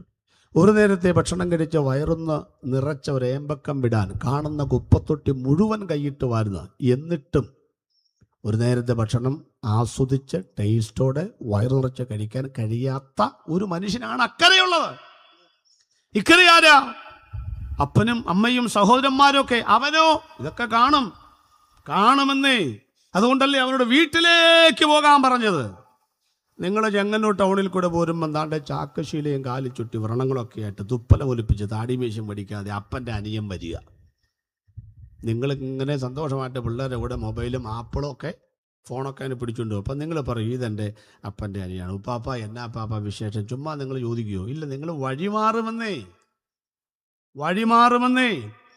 ആരേലും പറയുകയാണോ ഇത് നിങ്ങളുടെ കുടുംബത്തിൽപ്പെട്ടതെന്ന് ആരോ പറഞ്ഞു കേട്ടല്ലോ? വഴിമാറുമെന്നേ. അപ്പം ഇവന് ആളുകളില്ലാത്തതുകൊണ്ടാണോ? കുഷ്ഠരോഗാശുപത്രിയിലും ഭ്രാന്താശുപത്രിയിലും അസുഖം മാറിയാൽ കൊണ്ടുപോകാൻ ആളില്ല. ഈ 2 സ്ഥലവും ഞാൻ സന്ദർശിച്ചിട്ടുണ്ട്. ഞങ്ങളുടെ അടുത്ത് കുഷ്ഠരോഗാശുപത്രിയുണ്ട്. അവിടെ ഒരു ആരാധന പോലും ഉണ്ടായിരുന്നു. അതങ്ങനെയൊക്കെ ആരാധിക്കുന്നവർ കാണണം. എൻ്റെ അപ്പൻ ഊളമ്പാറ ആശുപത്രി കിടന്നയാളാണ്. 50-ൽ പരം കേസിലെ പ്രതി, ഒരു കൊലപാതക കേസ് അടക്കമുള്ള കേസുകളിലെ പ്രതിയാണ് എൻ്റെ അപ്പൻ. എൻ്റെ ചെറുപ്പത്തിൽ ഞാൻ ഈ 5ാം ക്ലാസ് പ്രായത്തിലൊക്കെ എൻ്റെ അപ്പനെ ഞാൻ കാണുന്നു. ഒരു മോനേ ഉള്ളൂ ഞാൻ, 2 ചേച്ചിമാരെ. അവരെ കൊണ്ടുപോകത്തില്ല. എൻ്റെ അമ്മ തിങ്കളാഴ്ച മുതൽ ശനിയാഴ്ച വരെ മെക്കാട് പണിക്ക് പോകും. എന്നിട്ട് ഞായറാഴ്ച ദിവസം രാവിലെ ഒരു ചാച്ചനെയും കൂട്ടി അപ്പൻ കിടക്കുന്ന ജയിലുകൾ സന്ദർശിച്ച് അപ്പനെ കാണുന്നതായിരുന്നു എൻ്റെ അമ്മയുടെ ഞായറാഴ്ച ദിവസത്തെ ഹോളിഡേ. അപ്പം ഞാൻ പോവുക മൂവാറ്റുപുഴ സബ് ജയിലിലും ഉളമ്പാനൊക്കെ ചെല്ലുമ്പോഴുണ്ടല്ലോ, ഒരു ബണ്ടിൽ ദിനേശ് ബീഡി, കുറച്ച് പൂവൻ പഴം, കുറച്ച് ബിസ്ക്കറ്റ്, തെറുപ്പ് ബീഡി ഒക്കെ മേടിച്ചുകൊണ്ടാണ് പോകുന്നത്. പോലീസുകാരെ പെർമിഷൻ കൊടുക്കും. അപ്പോൾ അമ്മയപ്പൻ എന്ന് കുറേ കരയും പിടിച്ച് ചെയ്യുന്നത് കാണാം. ഞാനിങ്ങനെ അപ്പൻ എൻ്റെ കൈകളൊക്കെ പിടിച്ച് കരയും. ഞാനിങ്ങനെ ഒന്നുമല്ല, എല്ലാം കൂടെ കരയുമ്പോൾ നമ്മളും കരയും. അപ്പം നമുക്കിപ്പോൾ കിട്ടുന്നുണ്ടല്ലോ, നമ്മൾ കരയും. എന്നാൽ അപ്പനില്ലാത്തൊരു സങ്കടമൊക്കെ 5-6 വന്നായിരുന്നു. എൻ്റെ ക്ലാസ്സിൽ ടീച്ചർമാരിങ്ങനെ, നാട്ടിലുള്ള ടീച്ചർമാരൊക്കെ ആദ്യമായിട്ട് ഒന്ന് പരിചയപ്പെടുമ്പോൾ പിന്നെ നീ അവിടെ ഇരുന്നോ, ചാക്കപ്പൻ്റെ മോനല്ലേ, അതെ അവിടെ ഇരുന്നു. അറിയാം, അപ്പനറിയാം, സുപ്രസിദ്ധിയല്ല കുപ്രസിദ്ധി. ഒരുപാട് പേരുണ്ട് എൻ്റെ അപ്പന്, പുറകെ പറഞ്ഞു വന്നോളാം. അപ്പൻ മരിച്ചു കേട്ടു. ഇത് പറയാൻ കാരണം അപ്പനെ അപമാനിക്കാനല്ല, എൻ്റെ അപ്പൻ രക്ഷിക്കപ്പെട്ടു. 3 കൊല്ലം പാസ്സായിരുന്നു. 120 പേരുള്ളൊരു സഭ സ്ഥാപിച്ചിട്ടാണ് അക്കരെ നാട്ടിലേക്ക് പോയത്. എനിക്ക് പോലും പറ്റിയിട്ടില്ല അത്രയും പേരുള്ള സഭയിൽ ഇരിക്കാനായിട്ട്. സ്തോത്രം. ബാക്കി പിന്നാലെ ഓരോ ഭാഗങ്ങളായിട്ട് പറയാം. അപ്പോൾ ഞങ്ങളങ്ങനെ എറണാകുളം ജലാശയം കഴിയുമ്പോൾ അപ്പനും തടവ് ചാടും, ഭയങ്കര പുള്ളിയാണ്. അത് തന്നെ ഒരു കാലിൽ ചങ്ങലയിട്ടാണ് അപ്പനെ കിടത്തി ചികിത്സ പോലും. അങ്ങനെ വാതരോഗം വന്നിട്ട് അറിയാമോ. എന്നാലും എൻ്റെ അപ്പൻ ജയിലിൽ കിടന്നുകൊണ്ട് 2 കഥാപ്രസംഗം എഴുതി. ആ കഥാവേദിയിലെ കഥ പറയുന്ന ചെറുപ്പക്കാരനായിരുന്നു ഞാൻ. പൗലോസിനെ കുറിച്ച് നമ്മൾ പറയുന്ന പോലെ പുറത്തഴിച്ചു വിട്ടാൽ സഭ സ്ഥാപിക്കും, അകത്ത് കിടന്നാൽ പിന്നെ എന്തോ ആ ലേഖനവുമായിട്ട് പുറത്തു വരുമെന്ന് പറഞ്ഞ പോലെ അപ്പൻ അവിടെ കിടന്ന് 2 നീലയുടെ ചെറ്റക്കുടിൽ രാജൻ്റെ മരണം 2 കഥാപ്രസംഗമായിട്ടാണ് പുറത്തു വന്നത്. പിന്നെ ഞങ്ങളൊക്കെ അതൊക്കെ അവതരിപ്പിക്കുന്നത് കേട്ടോ. അപ്പം അവിടെ പ്രാന്താശുപത്രിയിൽ ആര് കാണാനാണ്? ഈ കുണ്ടനാക്കുന്നവർ അപ്പോഴേ സ്ഥലം വിടും. ഇവൻ്റെ പേരും പറഞ്ഞ് ഇവൻ്റെ സ്വത്തുക്കളെല്ലാം എടുക്കും. പിന്നെ അവരെ വിളിച്ചവർ പറയും ഞങ്ങൾക്ക് അങ്ങനെ ആളില്ലെന്ന് പറയും കേട്ടോ. അപ്പം ഇവിടെ അമ്മയും സഹോദരന്മാരും അവിടെ ആരെങ്കിലും ഉണ്ടോ വെച്ചാൽ ആരുമില്ലെന്നേ, ഉള്ളവരാരും തിരിഞ്ഞു നോക്കത്തില്ലെന്നേ. 3ാമത് VIP-കൾ, കൊച്ചപ്പൻ, ഇവർ വല്ലവരുണ്ടോ അവിടെ? ഏത് കൊച്ചപ്പൻ? കാശില്ലാത്തവർ ഏത് കൊച്ചപ്പൻ, ഏത് വല്യപ്പൻ? 4 കൂട്ടായ്മ. അവിടെ ആര് കൂട്ടായ്മ? ഭ്രാന്തനോട് ആര് വർത്താനം പറയാ? ഞാൻ എൻ്റെ പ്രാർത്ഥനാ മുറിയിൽ ചോദിച്ചു, യേശുവേ, ഇത്രയും നല്ല ആളുകളൊക്കെ ഇരിക്കുമ്പം, കൂട്ടായ്മയും അപ്പവും ശാപ്പാടും കൂട്ടായ്മയും ബന്ധുക്കളും സ്വന്തക്കാരൊക്കെ ഇരിക്കുമ്പം, ഈ ഇല്ലായ്മക്കാരൻ്റെ അടുത്തോട്ടും ഈ ഒറ്റയ്ക്ക് കിടക്കുന്നവനെ കരഞ്ഞുകൊണ്ട് നടക്കുന്നവൻ്റെ അടുത്ത് നിനക്കാരാ പ്രയോറിറ്റി, മുൻഗണന? ആരുടെ ദൈവമാണ് അവിടെ നിന്ന്? യേശു പറഞ്ഞു ഞാൻ എല്ലാവരും ദൈവമാണ്. ഞാൻ പറഞ്ഞു എനിക്ക് തൃപ്തിയായില്ല, ഒന്നുകൂടെ ക്ലിയർ ചെയ്യണം, പ്രസംഗിക്കാനാ. യേശു പറഞ്ഞു ഇക്കരെ നിൽക്കുന്നവിടെ എല്ലാം ദൈവമാണ് ഞാനെങ്കിലും പ്രയോറിറ്റി, മുൻഗണന ഇല്ലായ്മക്കാരനാണ്. ഇന്ന് രാത്രിയിൽ എൻ്റെ കണ്ണ് നിറഞ്ഞ് ഞാൻ പറയുകയാണ്, ഈ പന്തലിൽ ഒരു ഇല്ലായ്മക്കാരൻ വന്നിട്ടുണ്ടെങ്കിൽ, സൗഖ്യമില്ലാത്തവനായി, മക്കളില്ലാത്തവനായി, ജോലിയില്ലാത്തവനായി, ആരോഗ്യമില്ലാത്തവനായി, മറ്റാരും നിങ്ങളെ തിരസ്കരിക്കുന്ന പോലെ ഇല്ലായ്മക്കാരനായി വന്നിട്ടുണ്ടെങ്കിൽ ഞാൻ നെഞ്ചിൽ കൈവച്ചു പറയുന്നു, ഇന്ന് രാത്രി യോഗം പ്രാർത്ഥിച്ച തീരും മുൻപ് ഇല്ലായ്മക്കാരന്റെ വിഷമത്തെ തൊട്ടിട്ടല്ലാതെ ഈ യോഗം ഞങ്ങൾ പ്രാർത്ഥിച്ച് അവസാനിപ്പിക്കുകയില്ലോ. ഞങ്ങൾ പ്രസംഗിക്കുന്ന യേശു ഉള്ളവന്റെ മാത്രം ദൈവമല്ല, അവൻ ഇല്ലായ്മക്കാരന്റെ ദൈവമാണെന്നേ. അവൻ കാനാവിലെ കല്യാണം നിങ്ങൾ കണ്ടില്ലായിരുന്നോ? അവിടെ ഇഷ്ടംപോലെ ശാപ്പാട് കഴിക്കുന്നവരൊക്കെ ഉണ്ട്. പക്ഷേ അമ്മ വന്നേച്ചു പറഞ്ഞു അവർക്ക് വീഞ്ഞ് ഇല്ല. അവിടെ യേശു നിന്നു. എന്താ കാര്യം? ഇല്ല എന്നൊരു വാക്ക് കേട്ടതും അവിടെ അത്ഭുതം ചെയ്യാൻ തുടങ്ങി. ഉറപ്പിച്ച് ഞാൻ പറയുകയാണ്, നിങ്ങളൊരു ഇല്ലായ്മക്കാരനാണെങ്കിൽ ലോകത്തിൽ ഒരാൾക്കും നിങ്ങളെ വേണ്ട, പക്ഷെ ഞാൻ പ്രസംഗിക്കുന്ന യേശുവിന് നിങ്ങളെ വേണം. ഞങ്ങളൊക്കെ ഈ വേദപുസ്തകം എടുക്കാൻ കാര്യം എന്താണെന്നറിയാമോ? ഞങ്ങളുടെ ഇല്ലായ്മകളിൽ പരിഹസിക്കുന്നവർക്ക് നടുവിൽ പരിഹാരം തന്ന ഒരുവനെ ഞങ്ങൾക്കറിയാമെന്ന്. ദൈവത്തിന്റെ ഹനനയാഗങ്ങൾ പകർന്നിരിക്കുന്ന മനസ്സ് പകർന്നും നുറുങ്ങിയിരിക്കുന്ന ഹൃദയത്തെ നിരസിക്കാത്ത ഒരു ദൈവമുണ്ടെന്ന്. ഞാനൊക്കെ ഒരു ഇല്ലായ്മക്കാരനാട്ടോ. ഒന്നുമില്ലായിരുന്നു. ഈ നാടുമായി എനിക്കൊരു ബന്ധമുണ്ട്. 45 വർഷത്തെ ബന്ധമുണ്ട് എനിക്ക് ഈ നാട്ടിൽ. 15ാമത്തെ വയസ്സിൽ SSLC കഴിഞ്ഞ് ഞാൻ പഠിക്കാൻ വന്ന സ്ഥലമാണ് കോടുകുളഞ്ഞി. കോടുകുളഞ്ഞിക്ക് ഇടത്തോട്ട് തിരിഞ്ഞ് വെൺമണിക്ക് പോകുമ്പം ഒരു 500-700 മീറ്റർ ഇടത് സൈഡിൽ കുന്നേൽ എന്നും പറഞ്ഞൊരു സ്കൂളുണ്ട്. അങ്ങോട്ട് കയറിപ്പോകുന്ന റൈറ്റ് സൈഡ് 3 നില കെട്ടിടമുണ്ട്. Hilton Baptist Bible college. അറിയാവുന്നുണ്ടെന്ന് അറിയില്ല, അറിയാമായിരുന്നു. ഞാൻ അവിടെയാണ് വചനം പഠിക്കാൻ വന്നത്. ആരെങ്കിലും പഠിച്ചൊരു കോളേജായിരുന്നു. Mathew Pichandi sir secretary, C T Abraham sir president. നല്ലൊരു ഭക്ഷണം കഴിച്ചിട്ടില്ല, അറിയാമോ? ഒരു ബൈബിൾ സ്വന്തമായിട്ടുണ്ടായിരുന്നില്ല. വാഴയ്ക്ക് ആന കയറാൻ പോവുകയാണ് ഞാൻ ബൈബിൾ സ്വന്തമാകെ സാക്ഷി പറഞ്ഞിട്ട്. മാത്യു പിച്ചാണ്ടി CSCക്കാരൻ്റെ വീട്ടിൽ വാഴയ്ക്ക് കാന കയറാൻ പോവുകയാണ്. 15 രൂപ ഒരു ബൈബിൾ ഞാൻ സ്വന്തമാക്കിയത്. പെണ്ണുക്കരയുമായിട്ടും ബന്ധമുണ്ട്. അവിടെ ആകപ്പാട് 5-6 കുടുംബമേ ഉള്ളൂ. കുടുംബയോഗം വെക്കുമ്പോൾ ഞങ്ങൾ ആർത്തിയോടെ പോകും. കാരണം യോഗം കഴിയുമ്പോൾ ഞങ്ങൾക്ക് ഇച്ചിരി ശാപ്പാട് കിട്ടും. അതിലൊരു കുടുംബം പെണ്ണുക്കരയാണ്. നിങ്ങൾ അറിയും, ചിലപ്പം പേര് പറയാം. സുധാകരൻ, സുനിൽ എന്നൊക്കെ പറയുന്നൊരു പാവപ്പെട്ട കുടുംബം. അവരെ അപ്പൻ്റെ അമ്മയുടെയും പേരൊക്കെ മറന്നുപോയി. അതിൽ സുനിൽ ഇപ്പം പാസ്റ്ററാണെന്ന് എനിക്കറിയാം. സുധാകരൻ എൻ്റെ കൂടെ പഠിച്ചൊരാളാണ്. ഈ പെണ്ണുക്കരക്കാരാണ്. ഞങ്ങൾ കൂടുകുളഞ്ഞി ഇങ്ങനെ നടന്ന് വന്ന് ഈ വീട്ടിൽ വന്ന് യോഗം കഴിഞ്ഞു. അവർ തരുന്ന ആ ഭക്ഷണമൊക്കെ കഴിച്ച് തിരിച്ചു പോകുന്ന കാലം ഉണ്ടായിരുന്നു. ആ കാലം ഓർത്തപ്പം ഞാൻ വിചാരിച്ചു, ഇന്ന് രാത്രി ഇത് പ്രസംഗിക്കണം. കാരണം ഒരു നേരത്തെ ആഹാരത്തിന് വേണ്ടി കൂടുകുളഞ്ഞി ഈ പെണ്ണുക്കര വരെ നടന്നു വന്നൊരു കാലം എൻ്റെ ജീവിതത്തിലുണ്ടായിരുന്നു. അന്ന് രാത്രി അവർ തരുന്ന ഈ കപ്പ പുഴുങ്ങിയതൊക്കെ കഴിച്ചുകൊണ്ട് സന്തോഷത്തോടെ തിരിച്ചു ഒരു കാലം ഉണ്ടായിരുന്നു, അറിയാമോ? ആ നാട്ടിൽ എന്നെ ഔദ്യോഗികമായി വിളിച്ച് ചെങ്ങന്നൂർ വന്ന കാറിനകത്ത് കയറ്റി കൊണ്ടുവന്ന് 2 നില വീട്ടിൽ കയറ്റി താമസിച്ചോളാൻ പറയുമ്പോൾ എൻ്റെ അഡ്രസ്സ് മാറ്റിയ ദൈവത്തെ അല്ലാതെ പിന്നെ ഞാൻ ആരെയാണ് പ്രസംഗിക്കുന്നത് ചോദിക്കുന്നത്? 2 നില വീടും സൗകര്യമൊന്നും അല്ല കേട്ടോ ഈ പറഞ്ഞ അഡ്രസ്സ് മാറ്റുക എന്ന് പറഞ്ഞാൽ കേട്ടോ. ഈ നാടെനിക്ക് അങ്ങനെ ഒരു ഗർഹാതുരത്വം ഉണ്ടാകുന്ന ഉളവാക്കിയിട്ടുള്ളൊരു നാടാണ്. കൊടുകുളഞ്ഞിയിലും ചെങ്ങന്നൂരൊക്കെ പ്രസംഗിക്കാൻ ചോദിക്കുമ്പോൾ ചാടി ഞാൻ ഡേറ്റ് കൊടുക്കാൻ. എനിക്ക് എൻ്റെ പഴയ സ്ഥലത്ത് വരാനുള്ള ആഗ്രഹം ഞാൻ ചെയ്യുന്നതാണ്. കർത്താവ് അങ്ങനെ അവിടെ ചെല്ലുമ്പോൾ അവൻ്റെ നിലവിളി മാറി നിങ്ങൾ കണ്ടോ? ഞാൻ ചോദിക്കട്ടെ, യേശുവിനെ കണ്ട ശേഷം പിന്നെ അവൻ നിലവിളിച്ചിട്ടുണ്ടോ? ഇല്ല. യേശുവിനെ കണ്ടാൽ നല്ല നിലവിളി മാറും കുഞ്ഞേ. ഉറപ്പാണ്, ഉറപ്പാണ്, ഉറപ്പാണ്. അപ്പം ചോദിച്ചേക്കാം, അല്ല പാസ്റ്ററെ നിങ്ങൾ ഈ ബന്ധിക്കൂസുകാരെ കരയുന്നുണ്ടല്ലോ? ഉണ്ടച്ചാ, ഞാനിപ്പോഴും കരയുന്നുണ്ട്. എന്താ കാര്യം? സങ്കടം കൊണ്ടാണോ? കഞ്ഞി കുടിക്കാൻ കാശില്ലാത്തതുകൊണ്ടാണോ? ഷർട്ട് മേടിക്കാൻ കാശില്ലാത്തതുകൊണ്ടാണോ? ഒന്നുമല്ല. പിന്നെന്തോന്നറിയാമോ? യേശുവിനെ കാണുന്നതിന് മുൻപ് ഞങ്ങൾ എവിടെയും കരയുമായിരുന്നു. കാരണം ആരാ വിടുവിക്കുന്ന അറിയത്തില്ലല്ലോ അരുൺ ബ്രദറെ. പക്ഷെ ഇപ്പൊ ഒരു പ്രത്യേകതയുണ്ട്, കാണുന്നതിന്റെ മുമ്പിലൊന്നും ഞങ്ങൾ കരയത്തില്ല. കണ്ണുനീർ തുടയ്ക്കാൻ കഴിയുന്ന ഒരുവന്റെ മുമ്പിൽ മാത്രമേ ഇപ്പൊ ഞങ്ങൾ കരയത്തുള്ളൂ. ഈ കണ്ണുനീര് സങ്കടം കൊണ്ടല്ല, സന്തോഷം കൊണ്ടാണെന്ന ഈ പറഞ്ഞതിന്റെ അർത്ഥം. യുമക്കളെ, അതുകൊണ്ട് ധൈര്യമായിട്ട് പോര്. യഹൂദാ ഗോത്രത്തിലെ സിംഹം നിന്റെ കണ്ണുനീർ തുടയ്ക്കുവാൻ മതിയായ ദൈവമാണ്. ആ കണ്ണുനീരിന്റെ ആഴം ഞാൻ എപ്പോഴും ഓർക്കാറുണ്ട് കേട്ടോ. കണ്ണുനീരിന്റെ ആഴം എന്താണെന്നറിയാമോ? ഇവന്റെ അകത്ത് എത്ര ഭൂതം ഉണ്ടായിരുന്ന പറഞ്ഞ്? 6000. ഈ മനുഷ്യന്റെ ശരീരവും പക്ഷിമൃഗാദികളുടെ ശരീരവും തമ്മിലൊക്കെ ചെറിയ ബന്ധങ്ങളൊക്കെ പല സ്ഥലത്തുണ്ടെന്നാണ് കേൾക്കുന്നത്. എൻ്റെ ഒരു ദൂത് പറയാണ്, ശ്രദ്ധിച്ചോളൂ. നമ്മുടെ അസ്ഥി തിമിംഗലത്തിൻ്റെ അസ്ഥിയുമായിട്ടാണ് ബന്ധപ്പെട്ടിരിക്കുന്നത്, മീനിൻ്റെ. എനിക്ക് ആദ്യമൊന്നും മനസ്സിലായില്ല, പക്ഷെ പിന്നെ മനസ്സിലായി. ചില യോഗത്തിന് വരും, സ്വോത്രക്കാഴ്ചയൊക്കെ ചെയ്യും, രക്ഷിക്കപ്പെടുക വരെ ചെയ്യും. അപ്പം നമ്മുടെ കയ്യിൽ ഒതുങ്ങിയെന്ന് വിചാരിക്കും. സ്നാനം എന്ന് കേൾക്കുന്നതിനും ഒറ്റ വെട്ടല കണ്ട. അപ്പം നമ്മുടെ അസ്ഥി അതേ അസ്ഥിയോടായിരിക്കും. കൈ വന്ന സാധനമാണ്.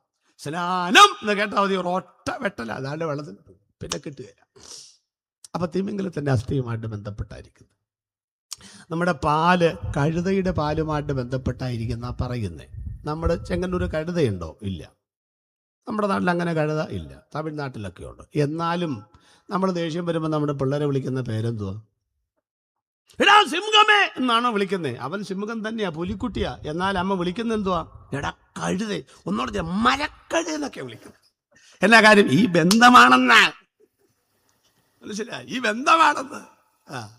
നമ്മുടെ മാംസം പന്നിയുടെ മാംസത്തോടാ ബന്ധപ്പെട്ടിരിക്കുന്നത്.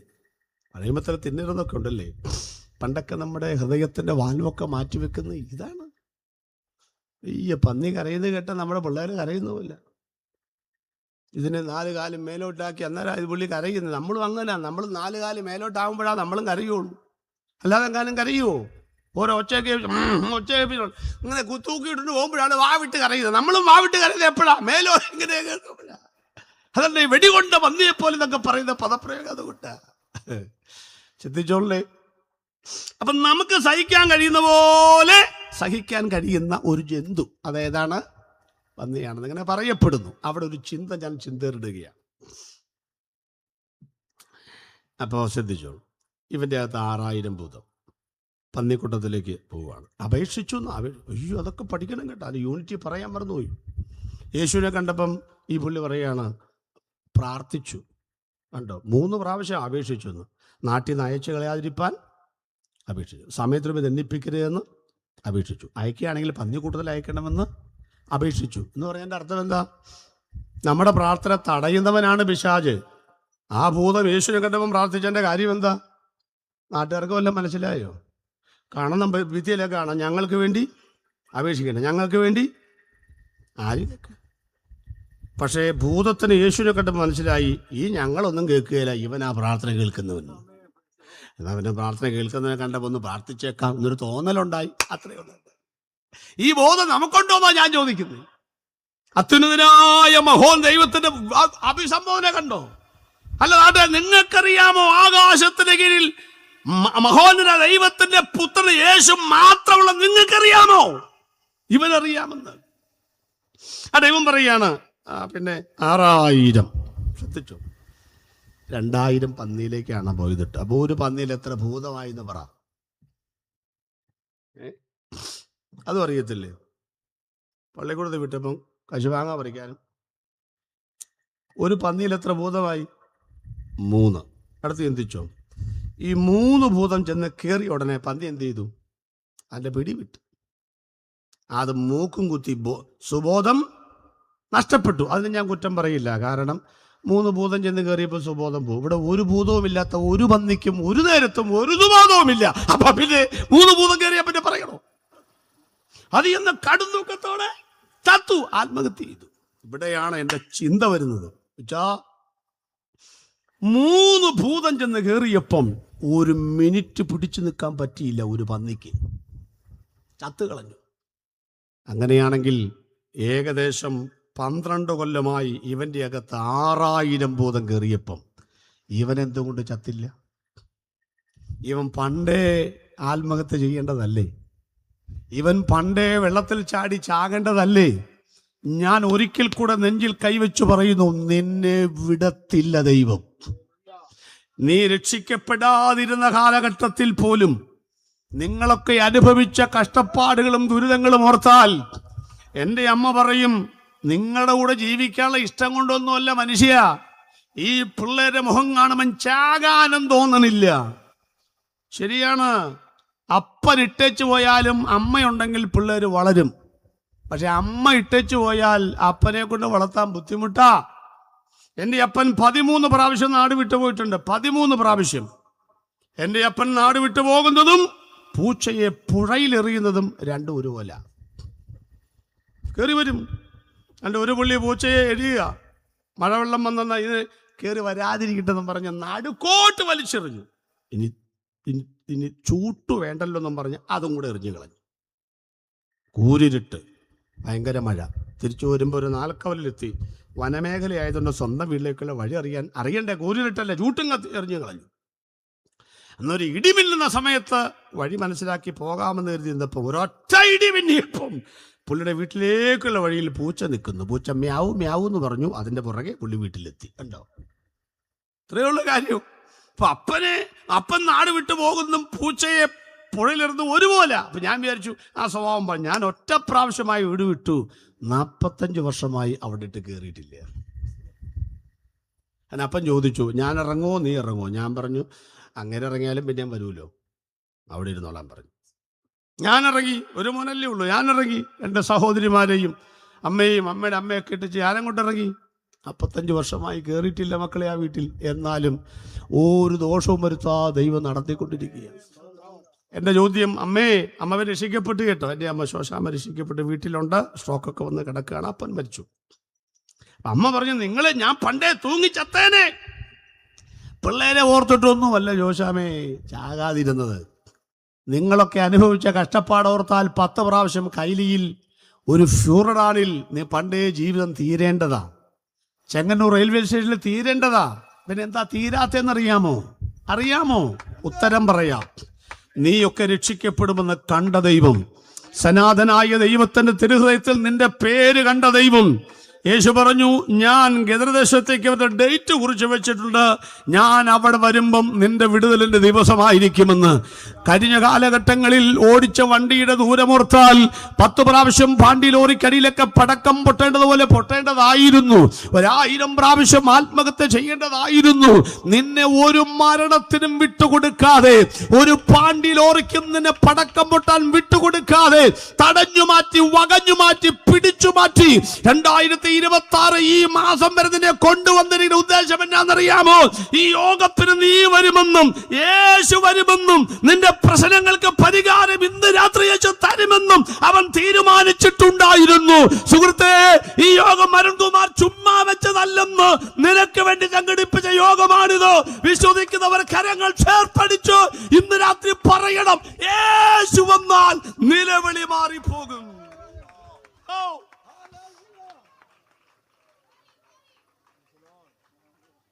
യേശു ഒന്ന് നിലവിളി മാറി. ഇന്ന് ഞങ്ങൾക്ക് അറിയില്ല കേട്ടോ. ഞങ്ങൾക്ക് അറിയാനൊക്കെ ഒരുപാട് കാരണങ്ങളൊക്കെ ഉണ്ട്. ഒരുപാട് കാരണങ്ങളുണ്ട്. എനിക്കൊക്കെ ഇപ്പോൾ ഒരു വീടും ഒരു വാഹനവും സൗകര്യങ്ങളൊക്കെ ഉണ്ട്. ഞാൻ നിൽക്കുന്ന പ്രസ്ഥാനത്തിൽ ഞങ്ങളുടെ ഭാഷന്മാരുടെ കാര്യമൊക്കെ ഓർക്കുമ്പം എനിക്ക് ചിലപ്പോൾ ഭയങ്കര സങ്കടം വരും. ഞാൻ ഉപദേശിമാരുടെ കൂടെ താമസിക്കുന്ന ആളാണല്ലോ, ഓരോ വീട്ടിൽ കിടക്കുന്നത്. അതുകൊണ്ട് പലപ്പോഴും നല്ല നല്ല കാര്യങ്ങൾ ഉപയോഗിക്കാൻ ഞാൻ മടി കാണിക്കാറുണ്ട്. സ്തോത്രം. എന്നാലും പറയട്ടെ, ഇത്ര സന്തോഷത്തോടെ വേല ചെയ്യുന്ന ഈ ദൈവദാസന്മാരെ ഓർത്ത് ഞാൻ ദൈവത്തിന് സ്തോത്രം ചെയ്യുന്നു. സ്തോത്രം. ഈ ദേശത്തോട് ഞങ്ങൾ പറയുകയാണ്, യേശു വരട്ടെ നിങ്ങളുടെ കുടുംബത്തിലേക്ക്. നിങ്ങളുടെ നിലവിളി മാറും.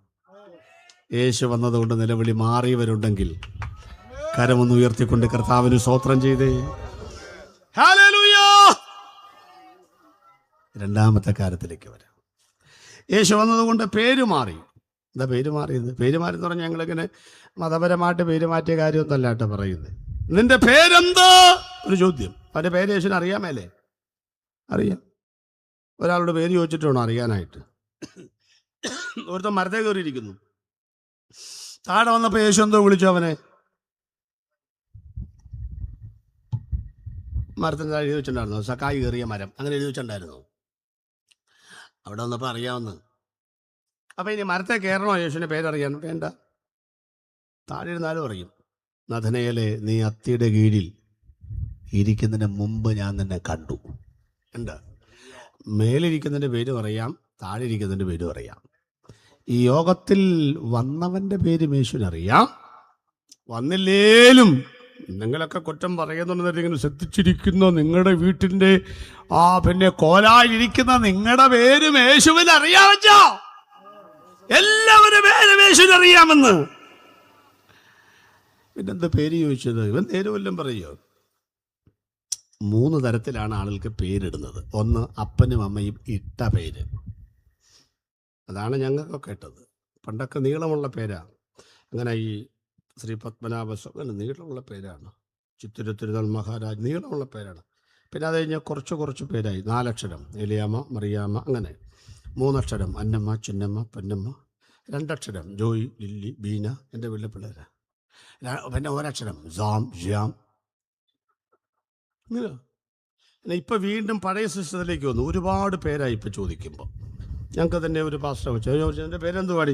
അന്ന റോസ് വയലറ്റ് മറിയ. ഞാൻ പറഞ്ഞു, ഞങ്ങൾ പലരാകുമെന്ന് പറഞ്ഞതിൻ്റെ അർത്ഥം ഇപ്പോഴാണ് മനസ്സിലായി. ചത്തുപോയ മുഴുവൻ അമ്മമാരുടെയും പേരുണ്ട്. ഏതൊരു പേരിടണ്ടേ? ഒരുപാട് പേരാണ് ഇട്ടിരിക്കുന്നത്. എന്തെങ്കിലും ആട്ടെ, അവരുടെ ഇഷ്ടം പോലെയൊക്കെ വിളിക്കട്ടെ. മാതാപിതാക്കൾ ഇട്ട പേരാണ് 1ാമത്തെ പേര്. എൻ്റെ മൂത്ത ചേച്ചിക്ക് അവർ രക്ഷിക്കപ്പെട്ടവരല്ല. അപ്പോൾ അവർ പറഞ്ഞു, ഇടാ ഒരു പെങ്കൊച്ചുണ്ടായി, പേരിട്. ഞാൻ പറഞ്ഞു, എന്ത് പേര്? എൻ്റെ പേരിൻ്റെ ഒരു അക്ഷരവും അളിയൻ്റെ പേരിൻ്റെ അക്ഷരവും. ഞാൻ പറഞ്ഞു, അങ്ങനെയൊക്കെ പേരിടാൻ പറ്റുമോ? നിനക്ക് വട്ടാണ്. അങ്ങ് ഇടാൻ നീ വലിയ പ്രാസമൊക്കെ ഒപ്പിച്ച്. ഞാൻ പറഞ്ഞു, അപ്പോൾ അവളുടെ പേര് ലില്ലി, അളിയൻ്റെ പേര് ജോയി. അതും ജോയി എന്നാ, ഫ്രാൻസിസ് ജോയി. ഞാൻ പറഞ്ഞ കാര്യം രണ്ടും കൂടെ ഓരോ അക്ഷരം വിട്ട് ജോലി എന്നിട്ടോളാൻ പറഞ്ഞു. പെട്ടെന്ന് ജോലി കിട്ടി കൊടുക്കും. അപ്പോൾ ഞാൻ കളിയാക്കുകയാണോ? ഞാൻ പറഞ്ഞു പിന്നെ ഒരക്ഷരം വേണ്ടി ഇടാൻ. എന്തായാലും പിന്നെ തിരിച്ചിട്ട് ലിജോ, അതാ എൻ്റെ പേര്. അപ്പൊ രണ്ടാമതൊരു പെങ്കൊച്ച് എന്നോട് പറഞ്ഞു ഇതിനും പേരിടുക. ഞാൻ പറഞ്ഞാൽ ഞാനൊരു തിക്കുറിശിയോ മൊത്തം പേരിടാൻ? നിങ്ങളുടെ പിള്ളേർക്ക് പേരിട്. നമ്മുടെ ആക്കങ്ങനെ കുഴപ്പാ. അപ്പൻ്റെ പേരിൻ്റെ ഒരക്ഷരം, അമ്മയുടെ പേരിൻ്റെ എവിടെയാണ് ജീവിക്കുന്നത്? അങ്ങനെയൊക്കെ എല്ലാ പേരും ഒക്കുവോ? പത്രോസ് ശലോമിയെ കല്യാണം കഴിച്ചിട്ട് രണ്ടുപേരുടെയും പേരിൻ്റെ ആദ്യത്തെ അക്ഷരം കൊച്ചിനിട്ടു പശ. മാർട്ടിൻ അന്താരാഷ്ട്ര നിലവാരമുള്ള പേരാണ്. ക്രിസ്റ്റീന ഒട്ടും മോശമല്ല. രണ്ടുപേരുടെ കല്യാണം കഴിച്ച് ആദ്യത്തെ അക്ഷരം കൊച്ചിനിട്ടാൽ അതിന് ഏത് വർഗത്തിൽപ്പെടുത്തും? സ്കൂളിൽ ചെല്ലും എന്താ പേര്? മാക്രി. അതിന് പിന്നെ അവിടെ പഠിക്കണോ?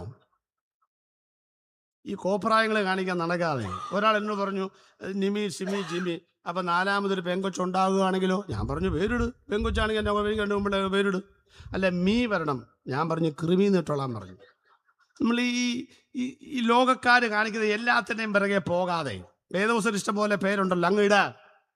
ഞാൻ പിള്ളേർക്കാണ് ഇട്ടത് പെർസിസും ബ്രേസിയും അല്ല മുത്തും പവിഴും അല്ല ദൈവത്തിന് സ്തുതിയോ അങ്ങനെ അങ്ങ് ഇടാ. ഇരിക്കുന്നുണ്ടോ? എന്തുവാ മാത്യു? ലോകത്ത് എവിടെ ചെന്നാൽ ആ പേരുണ്ടാകുമെന്ന് അല്ലേ? എവിടെ അന്താരാഷ്ട്ര നിലവാരമുള്ള പേരാണെന്ന്. ആട്ടെ, അപ്പം അമ്മമാരിട്ടൊരു പേര് അങ്ങനെ കിടക്കട്ടെ. ചിലവർക്ക് ഇഷ്ടമല്ല അപ്പനമ്മയുടെ പേരൊന്നും വലിയ ഇഷ്ടമൊന്നുമില്ല. എൻ്റെ മക്കളെ അവരുടെ വിദ്യാഭ്യാസമൊക്കെ അനുസരിച്ച് അങ്ങ് ഇട്ടു, അതവിടെ കിടന്നോട്ടെ. അവർക്ക് ഇച്ചിരി വിദ്യാഭ്യാസം കുറവായിരിക്കും, കാണാൻ ഇച്ചിരി ഭംഗിയെ കുറവായി. അതൊന്നും നിങ്ങൾ വലിയ കാര്യമാക്കണ്ട. ഇത് അവരുടെ കാലവും പ്രായമല്ലയോ? ഞാൻ പ്രസംഗിക്കുന്ന പോലെ ചിലക്ക് പ്രായം കഴിഞ്ഞാൽ അപ്പനമ്മേനെ ഇഷ്ടമല്ല. ഇപ്പം എൻ്റെ അമ്മ കാണാൻ ഒരു ഭംഗിയില്ല. ഇപ്പം എന്താ കാര്യം? സ്ട്രോക്കും വന്ന് ഞാൻ ഇപ്പം മുടിയും വെട്ടി അങ്ങനെ ഇരിക്കുക. പക്ഷെ അമ്മയുടെ ചെറുപ്പത്തിൽ ഫോട്ടോകൾ ഞാൻ കിടുങ്ങിപ്പോയി. എന്താ കാര്യം? നല്ല സുന്ദരിയായൊരു സ്ത്രീ. അപ്പോൾ പിള്ളേരെ ഓർത്തോളണം, നമ്മുടെ പ്രായത്തിൽ നമ്മുടെ മാതാപിതാക്കൾക്ക് നമ്മളെക്കാൾ ഗ്ലാമർ ഉണ്ടായിരുന്നു. ആരും മിണ്ടുന്നില്ല. തെളിവ് ഇവിടെ ഇരിപ്പുണ്ട്, എൻ്റെ കയ്യിലുണ്ട്. എന്താ തെളിവ്? നിങ്ങളുടെ പ്രായത്തിൽ നിങ്ങളുടെ കാരണന്മാർക്ക് നിങ്ങളെക്കാൾ ഗ്ലാമർ ഉണ്ടായിരുന്നു എന്നുള്ളൊരു തെളിവാണ് നിങ്ങൾക്ക് ഇത്രയെങ്കിലും ഓഞ്ഞ മോന്ത കിട്ടിയത്. മനസ്സിലായോ? അല്ലെങ്കിൽ പണ്ട് ഇതൊക്കെ ഇത്രയും കിട്ടാൻ കാര്യം അവരാണെന്നേ. അവരെ ഓർത്തൊരു സ്വോത്രമൊക്കെ ചെയ്യണമെന്ന്. അവിടെ കിടക്കട്ടെ. അപ്പൊ രണ്ടാമത്തെ പേരറിയാമോ നിങ്ങൾക്ക്? ഈ അപ്പനും അമ്മ ഇട്ട പേരിനനുസരിച്ച് മര്യാദയ്ക്ക് ജീവിച്ചില്ലെങ്കിൽ നാട്ടുകാരൊരു പേരിടും. കോടാലി ശ്രീധരൻ കേട്ടിട്ടുണ്ടോ? വെട്ടുകത്തി സുരേഷ് കേട്ടിട്ടുണ്ടോ? കേട്ടിട്ടുണ്ടോ? എന്താ അങ്ങനെ ഇടാൻ കാര്യം? നിങ്ങൾ പറ, എന്താണ് അങ്ങനെ ഇടാൻ കാര്യം? സ്വഭാവമാണ്. അല്ലാതെ ഗുരുവായൂർ അമ്പലത്തിലും പള്ളിയിലിട്ട പേരൊന്നും അല്ലാതെ. കള്ളുകൂടിയ മത്തായി നാട്ടുകാരുടെ പേരാണോ? അല്ല. അവനിട്ട പേര് മത്തായി, ദൈവത്തിന്റെ ദാനം. അവൻ കള്ളുകുടിച്ച് നടക്കുന്നുണ്ട്, കള്ളുകൂടിയ മത്തായി എന്ന് പേരിട്ട്, അത്രയേ ഉള്ളൂ. എൻ്റെ കത്തിയും വെച്ചോണ്ടാ സുരേഷ് നടക്കുന്നത്. അപ്പൊ പുള്ളിക്ക് വെട്ടുകത്തി സുരേഷ്. ഓരോ സ്വഭാവം അനുസരിച്ചല്ലേ പേരിടുന്നേ. ആ പേര് മാറ്റാൻ പറ്റുമോ? പറ്റില്ല. അതെങ്ങനെയാ മാറ്റുന്നേ? എൻ്റെ അപ്പന് ഇരട്ട പേരുണ്ട്. ഇത്രയും കേസും പ്രതിയല്ലേ. എൻ്റെ അപ്പൻ്റെ പേരെന്നറിയാമോ? മിന്നൽ ചാക്കപ്പൻ. പുള്ളി എവിടെ അടിയോടും ചാടി മിന്നൽ പോലെ വീഴും. പുള്ളി ജയിക്കും. 2 കളറിട്ടിരുന്ന ആളാ. 2 ചെറുതാണെങ്കിൽ ഇവിടെ കയറ്റി വെക്കും. കൊമ്പമേശ ഇടയ്ക്ക് 2 ചെറുതാണെങ്കിൽ കയറ്റി വെക്കും ഇവിടെ. ആ ഫോട്ടോ ഒക്കെ ഞങ്ങൾ പണ്ട് കണ്ടിട്ടുണ്ടെന്നേ. അപ്പോൾ എന്നാ സാധനം? പുള്ളിക്ക് ഇതെങ്കിലും ചിലവാക്കാൻ മാർഗമില്ലാത്തതുകൊണ്ട് എവിടെ അടി കണ്ടാലും ചാടി വീഴും. പണ്ടത് ഇടിക്കെട്ടി ഉറുമയ്ക്കാണ് പുള്ള സ്റ്റൈൽ. അപ്പൊ നാട്ടുകാർ പേരിട്ടെന്തോന്ന്? മിന്നൽ ചാക്കപ്പൻ. ഈ ഇരട്ടപ്പേരുള്ളവർക്ക് ആ പേര് വിളിക്കുന്നത് ഇഷ്ടമല്ല, അതറിയാമോ? ഒരിക്കൽ എൻ്റെ നാട്ടിൽ ഒരുത്തൻ പാറപണി പഠിക്കാൻ വന്നു. അപ്പൻ്റെ അടുത്ത് വരുന്ന അപ്പന് കൂടോത്രം, മന്ത്രവാദം എല്ലാം അറിയാം. കൺകെട്ട് വിദ്യ, കണ്ണ് കെട്ടിക്കൊണ്ട് തമരടിക്കും, പല പരിപാടി, ഹസ്തരേഖ, പിന്നെ എല്ലാം അറിയാം. വീട്ടിലൊക്കെ ചെയ്യും. കടമറ്റത് സേവ അടക്കമുണ്ട് വീട്ടിൽ. അപ്പം നാട്ടിൽ വന്നു കഴിഞ്ഞിട്ട് എൻ്റെ അപ്പനോട് ആ പുള്ളി ചോദിച്ചു, ചേട്ടാ എന്തോ മിന്നൽ ചാക്കപ്പൻ്റെ വീട് ഏതാണ്? എൻ്റെ അപ്പനോട്. അവന് ഇടിയും മിന്നലും നാദവും അകമ്പടിയായി ഉണ്ടായി. പോയ വഴി പുല്ല് കുളച്ചിട്ടില്ലേ? എൻ്റെ നാട്ടിൽ ഞാൻ പ്രസംഗിക്കാൻ ചെല്ലുക, ഏറ്റവും കൂടുതൽ ആളുവരെ കേട്ട. അത് വേറൊരു സ്ഥലം. സാധാരണ പ്രവാചന ഉപദേശ ബഹുമാനം ഇല്ലെന്താ? എനിക്ക് നേരെ തിരിച്ചാ. എന്നെ മാനിക്കുന്നവനെ ഞാൻ ചെന്നപ്പോൾ ഇതുപോലെ കൂടുതൽ കസേര ഇട്ടുകൊണ്ടിരിക്കുക. അപ്പോൾ ഒരു കൊച്ചു ചോദിക്കുക, പപ്പാ ഇന്നലത്തേക്കാ കൂടുതൽ. എടാ ഇന്ന് ജോയി മാറെങ്കിൽ പാസ്സാടാ വരുന്നേ. അതാരാ? അപ്പോഴേക്കും ഞാൻ ചെന്നിറങ്ങി. അപ്പോൾ പുള്ളി പറഞ്ഞു, പാസ്സേ പ്രൈസിലോ നേരത്തെ വന്നല്ലോ. ഞാൻ പറഞ്ഞു, നമ്മുടെ നാടല്ലയോ, നേരത്തെ വന്ന. ആ ശരി. അപ്പോൾ ഈ പയ്യ ചോദിക്കുക, ഇതാരാ? അവൻ പറഞ്ഞു, ഇതാണ് ജോയി പാറയ്ക്കൽ. അതാരാ? എടാ ഇന്ന് പ്രസംഗിക്കുന്ന ആളാണെന്ന്. ആ നീ അറിയത്തില്ലേ? ഇല്ല അറിയത്തില്ല. എടാ ഇവിടെ അടുത്തുള്ള ആളാണ്. ഏതാള്? എടാ ചാക്കപ്പൻ ചേട്ടൻ്റെ മോനാണ്. ഏത് ചാക്കപ്പൻ ചേട്ടൻ? അവനറിയത്തില്ല. അപ്പൊ ഇയാൾക്ക് പറയണമെന്നുണ്ട് മിന്നൽ ചാക്കപ്പൻ്റെ മോനാന്ന്. ഞാൻ നിൽക്കണ കാരണം പുള്ളി പ്ലാസ്റ്റിക് ഉരുകുന്ന പോലെ ഉരുകുക. ഇവിടെ ഇപ്പൊ ജനിക്കുന്ന പിള്ളേർക്ക് വേണ്ടി അപ്പന്റെ പേരറിയാം. കാരണം പുള്ളി ഇപ്പൊ വീരപ്പൻ എന്ന് പറഞ്ഞാൽ നമുക്ക് അറിയത്തില്ലയോ? കണ്ടാച്ചാണ് അറിയുന്നത് എന്ന് പറഞ്ഞോലെ. എൻ്റെ അപ്പൻ്റെ നാട്ടിൽ കാക്കുപ്പി ചാരായും പാറ്റയുണ്ട്. ഞാനാ പോയി അവിടെ ചെന്നാ അടിച്ച് പൊളിക്കൊണ്ട് ചെന്നാ മതി, പുള്ളിക്ക് ഇവിടെ കൊണ്ടു കൊടുക്കും, ഞാനാ കൊണ്ടു കൊടുക്കുന്നേ.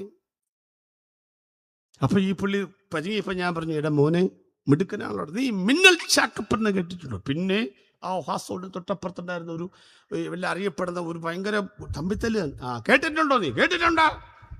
അതിൻ്റെ മോനാണ് ഞാൻ. ആണോ? അന്ന് അത് പറയണ്ടേ. അവന് കാര്യപ്പെട്ടത് മനസ്സിലായി. എൻ്റെ അപ്പം മരിച്ചിട്ട് 10-30 കൊല്ലായി, അറിയാമോ? പേര് മാറിയിട്ടുണ്ടോ? പാസ്സായിട്ടാ മരിച്ചേ. ആരെങ്കിലും പറയുമോ പാസ്റ്റർ ജാക്കബ് എന്ന് പറയുമോ? നാട്ടുകാർക്കൊരു കുഴപ്പമുണ്ടെന്നേ. എന്നാ കുഴപ്പം? നാട്ടുകാർ പേരിട്ടാൽ അത് മാറ്റുകയില്ല. മനസ്സിലായോ? ആഞ്ഞിലി നിൽക്കുന്ന പറമ്പിനിട്ട പേര് ആഞ്ഞിലിക്കുടി അവറാച്ചൻ. പെങ്കുച്ചു വളർന്നപ്പോൾ അത് 2 ലക്ഷം രൂപയ്ക്ക് തടി വിറ്റെന്ന്. അപ്പൊ പറയാ, കുറ്റി അവിടെ ഉണ്ടല്ലോ, കുറ്റി ആഞ്ഞിലിക്കുടി അവറാച്ചൻ. ഒരു JCB കൊണ്ടുവന്ന കുറ്റിയോ മൂടോടെ വീഴുന്ന അപ്പൊ ഒരു കുഴി, അപ്പൊ കുഴി ആഞ്ഞിലിക്കുടി അവറാച്ചൻ. 2 ബംഗാളിയെ വിളിച്ചു കുഴി അങ്ങോട്ട് മൂടിയപ്പോഴും വിട്ടില്ല, കുഴി മൂടി ആഞ്ഞിലിക്കുടി അവറാച്ചൻ. നിങ്ങൾക്ക് എന്താ മനസ്സിലായി? എന്റെ പൊന്നച്ച, നിനക്ക് നാട്ടുകാർ പേരിട്ടാൽ, കള്ളൻ, കൊലപാതകൻ എന്തെങ്കിലും പേരിട്ടാൽ നീ ചത്താലും മാറിയേലെന്ന്. എന്റെ അപ്പം മരിച്ചിട്ട് 30-35 കൊല്ലമായി. ഇപ്പോഴും നാട്ടിൽ ചെല്ലുമ്പം അപ്പന്റെ പഴയ പേര് അറിയപ്പെടുന്നേന്ന്. പക്ഷെ ഇന്ന് രാത്രി ഞങ്ങൾ 3ാമതൊരു പേര് അവതരിപ്പിക്കുകയാണ്. 1ാമത്തെ പേര് മാതാപിതാക്കൾ ഇട്ട പേര്, 2ാമത്തെ നാട്ടുകാരിടുന്ന പേര്, 3ാമത്തെ പേര് അവനെ കൈക്കൊണ്ട് അവന്റെ നാമത്തിൽ വിശ്വസിക്കുന്നവർക്ക്. അങ്ങനെ പേര് മാറിയവരുണ്ടെങ്കിൽ 2 കരവും ചേർത്ത് പറ, ദൈവത്തിന്റെ മക്കളാകുമോ? സമുദായം അധികാരം നൽകുകയില്ല, ഗസറ്റഡ് ഓഫീസർ അധികാരം നൽകുകയില്ല, എന്റെ യേശു അധികാരം നൽകും. ദൈവത്തിന്റെ മക്കളെന്ന് അധികാരം നൽകിയിരിക്കുന്നെന്ന്. നാട്ടിൽ ഞാനിപ്പം ചെല്ലുമ്പോഴേ ഞാൻ തന്നെ കരയും. എൻ്റെ അപ്പൻ്റെ കൂടെ ഉണ്ടായിരുന്നവരൊക്കെ എഴുന്നേറ്റിട്ട് മടിക്കുത്ത കഴിച്ചിട്ട്, മോനെ എന്നെ ജോയിന്ന് വിളിക്കാമോ? അതോ എനിക്ക് ആ ഒരു വിളി അത് കേൾക്കുമ്പം എൻ്റെ കണ്ണ് നിറയും. കാരണം എന്നെയൊക്കെ അങ്ങനെ വിളിച്ചിരുന്ന ആൾക്കാരല്ലേ. ഞാൻ പഠിക്കാനൊക്കെ ഇച്ചിരി മോശമായിരുന്നു. ഒരു സഹോദരിയുടെ മകനെ കഞ്ചാവലി നിർത്താൻ വേണ്ടി നാട്ടിൽ കൊണ്ടുവന്നാക്കി. ഞാൻ അവനും കൂടെ പിന്നെ കഞ്ചാവലിക്കുന്നത്. വയസ്സ് 10ാം ക്ലാസ്സിൽ പോലും എത്തിയിട്ടില്ല. നാട് വിട്ട്, അപ്പൻ്റെ മോനാണല്ലോ. ഞാനും അവനും കൂടെ നാട് വിട്ട്. പിള്ളേർ പോയ ചെമ്മീൻ ചാടി അവിടം വരെ ചാടും. ഞങ്ങൾ 2 വണ്ടി കയറി പെരുമ്പാവൂർ വരെ എത്തി. ഉച്ച കഴിഞ്ഞ് പുഷ്പാത്തിയുള്ള മാറ്റിന് കഴിഞ്ഞ് ഇറങ്ങിയപ്പോൾ അവൻ്റെ അമ്മ നിൽക്കുന്നു. കൈയോടെ പിടിച്ച് അവനെ സ്നേഹവായ്പോടെ കൊണ്ടുപോയി. എന്നോട് പറഞ്ഞൊരു വാക്കെന്നാന്നറിയാമോ നിങ്ങൾക്ക്? എടാ മുടിഞ്ഞവനെ, ഞാൻ ഇടുക്കിയിൽ നിന്ന് ഇവിടം വരെ വന്നത് ഇവൻ്റെ കഞ്ചാവിൽ നിർത്താൻ വേണ്ടി. നീ അവനെയും കൊണ്ട് നടന്ന് അടുത്ത വധം കേട്ടോളം കേട്ടോ. ഞാൻ ഈ മൈക്കിക്കിടയിലേ പറയുന്നേ, നീ ഒരു കാലത്തും ഗുണം വരത്തില്ലെന്ന് പറഞ്ഞു. ഒരു പെറ്റമ്മയുടെ വേദനയൊന്നും എനിക്കറിയാൻ പാടില്ല പാസ്റ്റർ. ഞാൻ കൊച്ചെറുക്കനല്ലേ, എന്തോ അറിയാനാ. വർഷങ്ങൾ കഴിഞ്ഞു. ഞാൻ സുവിശേഷ പ്രസംഗകനായി. എൻ്റെ നാട്ടിൽ ഞാൻ സുവിശേഷം പ്രസംഗിക്കാൻ ചെല്ലുകയാണ്. ഞാൻ പ്രസംഗം കഴിഞ്ഞപ്പോൾ കുറേ പേരിങ്ങനെ പ്രാർത്ഥിക്കാൻ നിൽക്കും. ഞാൻ അങ്ങോട്ട് ഇറങ്ങിച്ചെന്നു. പ്രാർത്ഥിച്ചിങ്ങനെ പോകുമ്പോൾ ഒരു പയ്യൻ നിൽക്കുന്നു. അവൻ്റെ തലയിലോട്ട് കൈവച്ചപ്പം ആ അമ്മ എൻ്റെ കയ്യെ കയറി പിടിച്ചിട്ട് പറഞ്ഞു, എന്നെ മനസ്സിലായോ? ഞാൻ പറഞ്ഞു, ഇങ്ങനെ ഓർമ്മ വരുന്നില്ല എന്നൊക്കെ പറഞ്ഞു. എന്നോട് പറഞ്ഞു, ഇന്നയാളുടെ അമ്മയാണ്. ഞാൻ പേരൊന്നും പറയുന്നില്ല മൈക്കിൽ കൂടെ. പെട്ടെന്ന് എൻ്റെ അകവാള് വെട്ടി. കാരണം വർഷങ്ങൾക്ക് മുൻപ് പെരുമ്പാവൂർ ടാർട്ടർ റോട്ടിൽ നിന്നുകൊണ്ട് ഈ അമ്മ എൻ്റെ മുഖത്തൊക്കെ പറഞ്ഞാണ്, നീ ഒരു കാലത്തും ഗുണം വരത്തില്ലെന്ന്. ഞാൻ രക്ഷിക്കപ്പെട്ടു, കർത്താവിൻ്റെ വേലക്കാരനായി. ഞാൻ ചുമ്മാ ചോദിച്ചു, ഈ കൊച്ചേതാ? നിൻ്റെ കൂട്ടുകാരൻ്റെ മോനാണ്. അവനെന്തേ? അവനിപ്പോഴും അവിടെ ഇങ്ങനെ തല്ലിപ്പൊളിയായിട്ടൊക്കെ നടക്കുന്നുണ്ട്. ഞാൻ എന്തിനു വേണ്ടിയാണ് പ്രാർത്ഥിക്കേണ്ടത്? അടുത്ത പദമാണ് മാത്യുലാസർ പാഷൻ്റെ ചങ്ക് തകർത്തത്. ഇവൻ നിന്നെ പോലെയാകാനൊന്ന് പ്രാർത്ഥിക്കാവോ എന്ന് ചോദിച്ചു. വർഷങ്ങൾക്ക് മുമ്പ് നടുറൂട്ടിൽ വെച്ച് നീ ഒരു കാലത്തും ഗുണം വരത്തില്ലെന്നൊരമ്മയുടെ വേദനയോടെ വരും. ഞാനൊരു കുറ്റം പറയത്തില്ല. പക്ഷെ എൻ്റെ യേശു എന്നെ മാനസാന്തരപ്പെടുത്തി കഴിഞ്ഞപ്പോൾ, ഈ പുസ്തകം ദൈവം എൻ്റെ തൈലോട്ട് വെച്ച് തന്നു കഴിഞ്ഞപ്പോൾ, ആ അമ്മ എന്നോട് പറയുകയാണ്, ഈ കുഞ്ഞ് നിന്റെ കൂട്ടുകാരന്റെ മോനാണ്, ഇവൻ നിന്നെ പോലെയാകാൻ.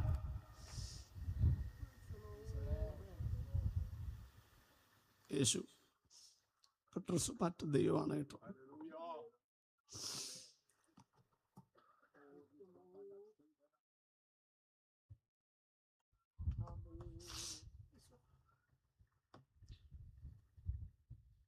അതുകൊണ്ട് ഞാൻ പറയുന്നത്, ഞങ്ങളങ്ങനെ കാശുള്ളവരൊന്നുമല്ല ഇപ്പോഴും, പക്ഷെ ഞങ്ങളൊക്കെ അനുഭവിക്കുന്ന സന്തോഷമുണ്ട്. എൻ്റെ നാട്ടിലെ യോഗം വെക്കുമ്പോൾ ഏറ്റവും കൂടുതൽ ആൾ വരുത്ത് ഞാൻ പ്രസംഗിച്ചത് എന്നാന്നേക്ക് പിടി കിട്ടിയിട്ടില്ല. പ്രിയപ്പെട്ടവരെ, എൻ്റെ വീട്ടിലോട്ട് യേശു വന്നപ്പം എന്ത് മാറ്റം നിങ്ങൾക്കറിയാമോ? അറിയാം. കടമറ്റത്ത് സേവ ഉണ്ടായിരുന്ന വീട്, സകല ബാധകളും ഭൂതങ്ങളും കൂടിയിരുന്ന വീട്, ഉപദേശം നടക്കലിൽ കാലുകുത്തിയപ്പോൾ അടുക്കളയിൽ കഞ്ഞിക്കലം മറിഞ്ഞു. അറിയാമോ? ഇന്ന് രാത്രിയിൽ യേശു നിന്റെ വീട്ടിലോട്ട് വരട്ടെ. ദൈവദാസന്മാർ നിങ്ങളുടെ വീട്ടിൽ കാലുകുത്തട്ടെ. അന്ത്യകാലത്തെ അന്ത്യക്രിസ്തുവാണെന്നും പറഞ്ഞ് മാറ്റി നിർത്താതെ നിന്റെ അടുക്കളക്കകത്ത് വരെ കുടിയിരിക്കുന്ന ദുർഭൂതങ്ങളുടെ ആവാസ കേന്ദ്രങ്ങൾ ഇന്ന് രാത്രി സുവിശേഷം കയറി ചെന്നാൽ തകർക്കപ്പെടുമെന്ന് വിശ്വസിക്കുന്നുണ്ടെങ്കിൽ ഈ രാത്രി യേശുവിനെ വീട്ടിനകത്തോട്ട് കയറ്റ്. സ്തോത്രം. നമ്മുടെ പേര് മാറ്റുന്നവനാണ് കർത്താവ്. മൂന്നാമത്തെ ചിന്ത, നഗ്നത മാറ്റുന്നവനാണ് കർത്താവ്. എനിക്ക് നാലാമത്തെയും കൂടെ പറഞ്ഞിട്ട് വേണം പ്രാർത്ഥിക്കാൻ. ആദാം നിമിത്തമാണല്ലോ നഗ്നനായി മാറിയതല്ലേ? അതാ നിമിത്തമാണ് നഗ്നനായി മാറിയത്. ഞാനൊരു ചിന്ത പറഞ്ഞ ആ ഭാഗം പെട്ടെന്ന് അവസാനിപ്പിക്കാം. മനുഷ്യനെ ഈ നഗ്നത മാറ്റാൻ ദൈവം ഒരു തുണി ഉണ്ടാക്കി കൊടുക്കാൻ ആഗ്രഹിച്ചു. തോലൊക്കെ പോകട്ടെ, നീതി വസ്ത്രം നെയ്തെടുക്കണം. ആദാം കയറിയ ആ മരവും പാമ്പ് കയറിയ മരമൊക്കെ അറിയാമല്ലോ. ഞാൻ ഇങ്ങനെ പറഞ്ഞു, ഒരു കാവ്യാത്മകമായിട്ട് അവതരിപ്പിക്കാം, ശ്രദ്ധിച്ചോളൂ, സമയം ലാഭിക്കാൻ വേണ്ടിയാണ്. ആദാം മരത്തിന്റെ മറവിൽ പോയി നിൽക്കുക. നീ എവിടാടാ മരത്തിന്? എന്നാ പറ്റി? എന്നെ കുഴപ്പമുണ്ടായി. ഈ മരമാണ്, മരത്തിൽ മറ്റേ പുള്ളി ഇരിപ്പുണ്ടാവും, ഭാവന. ഈ മരമാണ് ദൈവത്തെയും ആദാമിനും തമ്മിൽ ഇടയ്ക്കൊരു പ്രശ്നം. ആ മരം ഇങ്ങനെ വളർന്ന് പടർന്ന് പന്തലിച്ചു നിൽക്കുന്ന പടുകൂറ്റം വൃക്ഷമാണ്. ആ മരത്തെ മൂടോടെ വെട്ടിമാറ്റാൻ ദൈവം ചെയ്ത പ്രവൃത്തി നോക്കണം. നല്ല അവനെ മരവും മനുഷ്യനും ദൈവം തമ്മിൽ ഇടയ്ക്ക് നിൽക്കുന്ന മരത്തെ മാറ്റണ്ടേ? നിങ്ങൾ എൻ്റെ ഭാവനയാണേ. 4000 കൊല്ലം കൊണ്ട് ദൈവം ആ മരത്തിന്റെ ശിഖരങ്ങൾ വെട്ടിമാറ്റുകയാണ്. പണ്ടൊക്കെ അങ്ങനെ മരം മുറിഞ്ഞല്ലേ? ഇപ്പോഴാ ലേറ്റസ്റ്റ് മോഡൽ. 18ലധികം ന്യായാധിപന്മാരും 41ലധികം രാജാക്കന്മാരും കാലഘട്ടത്തിന്റെ യുഗപ്രഭാവ വീരന്മാരായ ഭക്തശിരോമണികളും മഹാപുരോഹിതന്മാരും പ്രവാചകന്മാരും എന്ന ശിഖരം വെട്ടിമാറ്റി. ഇതിനെ മൂടോടെ താഴെ ഇടണം, ചെത്തി അതിനെ മിനുക്കണം. യേശുവിൻ്റെ വരവ് കണ്ടോ? എഞ്ചിനീയർ ആയിട്ടല്ലെന്നേ വന്നത്, മരാശാരിയായിട്ടാണെന്നേ വന്നത്. ഇവിടെ വന്ന് 30 വർഷം കൊണ്ട് ഒരു മുഴക്കോലും 2 വീതുളിയും ഒരു കൊട്ടുപടിയൊക്കെ ആയിട്ട് നടന്ന് ചുമ്മാ ഇരിക്കുകയല്ലായിരുന്നു. 30 കൊല്ലം കൊണ്ട് ഈ സാധനത്തെ വെട്ടി ചെത്തി ചിന്തേറിട്ട് 220 പൗണ്ട് തൂക്കം വരുന്ന 8 അടി നീളവും 4 അടി വീതിയും വരുന്നൊരു പൈൻമര കുരിശാക്കി മാറ്റി. പീലാത്തോസിന്റെ കൽത്തല മുതൽ കാലൂര വരെ ചുമക്കുകയാണ് അവൻ. 14 സ്ഥലത്തെങ്കിലും വെച്ചും വിറങ്ങലിച്ചും വീണും എഴുന്നേറ്റും ലോകം തുപ്പിമർദ്ദിച്ച് അവശനാക്കി വിരൂപനാക്കി കാൽവരി കുന്നിലേക്ക് നടത്തി 6 ഇഞ്ച് നീളമുള്ള 3 കാരിരുമാണി തറച്ചപ്പൊളിച്ചു പറഞ്ഞു, ആദാമേ, മനുഷ്യവർഗമേ, ആദാമേ സന്തതികളെ, മതങ്ങൾ കെട്ടിപ്പൊക്കിയ മരത്തിന്റെ മറവിൽ ഇനി നിങ്ങൾ നിൽക്കേണ്ട കാര്യമില്ല. നിന്നെ മറച്ച ആ മരത്തെ ഞാൻ പിറകിലോട്ട് തള്ളിയിരിക്കുന്നു, ഞാനതിനെ മാറ്റിയിരിക്കുന്നു. നിന്റെ ശാപം ഞാൻ കെട്ടടിച്ചിരിക്കുന്നു, നിന്റെ പാപം ഞാൻ ഇവിടെ ആണികൾക്ക് പിറകിലേക്ക് മാറ്റിയിരിക്കുന്നു. മനസ്സുണ്ടെങ്കിൽ ഇന്ന് രാത്രി മതത്തിന്റെ കർമ്മങ്ങൾ വിട്ട്, ആചാരങ്ങൾ വിട്ട്, ചൊല്ലും ചൊലുത്തും വിട്ട് കുരിശിന്റെ ചുവട്ടിൽ വാ. ഇത് രാത്രി മനുഷ്യവർഗത്തിന്റെ നീതിയുള്ള വസ്ത്രം നെയ്തെടുത്ത നെയ്ത്ത് ശാലയാണ് കാൽവറിയിലെ ക്രൂശ്. യേശു ജീവിച്ചിരുന്നപ്പോൾ 2 പ്രാവശ്യം വസ്ത്രമിട്ടത് കണ്ടോ നിങ്ങൾ? കെട്ടപ്പെട്ട കഴുത കൊണ്ടുവന്നപ്പോൾ വസ്ത്രം മേൽ വിരിച്ചു. കല്യാണത്തിന് ക്ഷണിച്ചവർ വന്നപ്പോൾ കല്യാണ വസ്ത്രം കൊടുത്തു. ഇന്ന് രാത്രിയിലും ദൈവത്തിന് മുൻപാകെ നിൽക്കുവാൻ കഴിയാത്തവരാരെങ്കിലും ഉണ്ടെങ്കിൽ കടന്നുവാ. നിങ്ങളുടെ പാപങ്ങൾ എത്ര കടിഞ്ഞു വെപ്പാണെങ്കിലും അതിനെ ഹിമം പോലെ വെളുപ്പിച്ച് ദൈവത്തിന് മുൻപാകെ നിർത്താൻ യേശു മതിയായവരാണെന്ന്. നാലാമത്തെ കാര്യത്തിലേക്ക് വരാം. അവൻ്റെ വീട് മാറ്റി. വായിക്കാമോ 5-ാം അധ്യായത്തിൻ്റെ 18-ഉം 19-ഉം വാക്യങ്ങൾ, മർക്കോസിന്റെ സുവിശേഷം.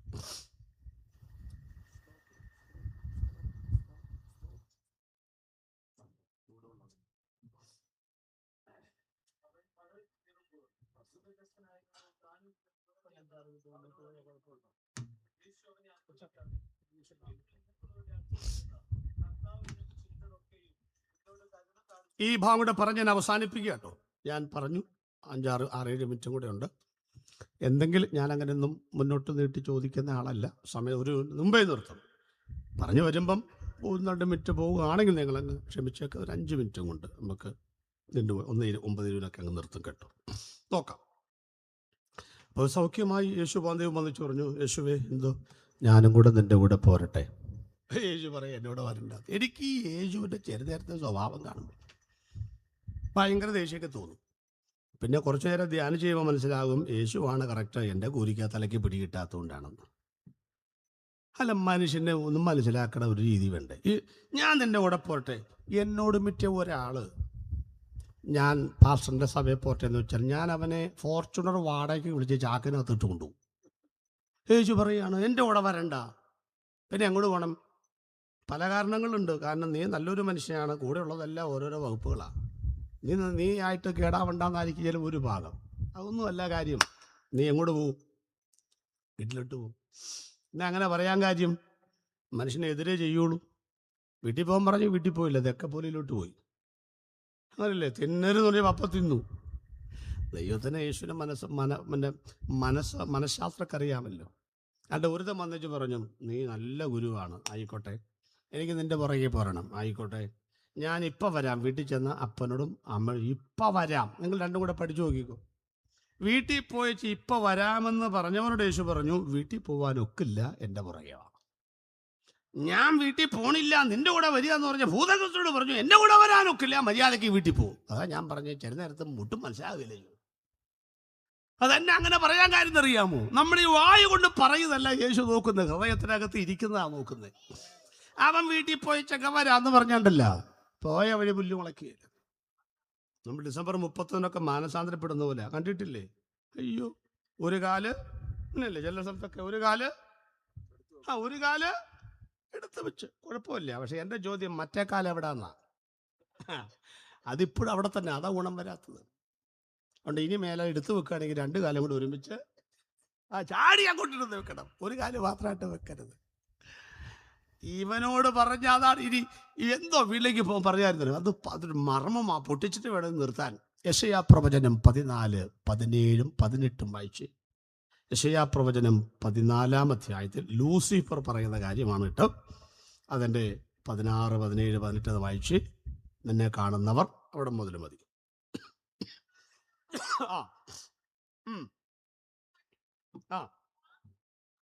രാജ്യങ്ങളെ കുലുക്കുകയും, മൈക്കില്ലാത്തതുകൊണ്ട് കൊച്ചു വായിക്ക് ഞാൻ പറയാം, രാജ്യങ്ങളെ കുലുക്കുകയും, ലൂസിഫറിനെ കുറിച്ച് ഭൂതലത്തെ മരുഭൂമിയിലാക്കുകയും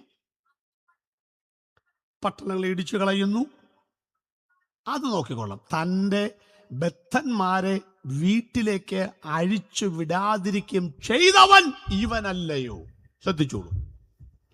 നമ്മളിവിടെ നിന്ന് ഡ്രസ്സ് മാറി റോട്ടിൽ ചെന്ന് നിൽക്കുക ബസ് കയറാൻ. ഒരു തലവേദന വന്നു, യാത്ര ക്യാൻസൽ, വീട്ടിലോട്ട് വരും. വയറ് ഡിസോർഡറായി, യാത്ര ക്യാൻസൽ, വീട്ടിലോട്ട് വരും.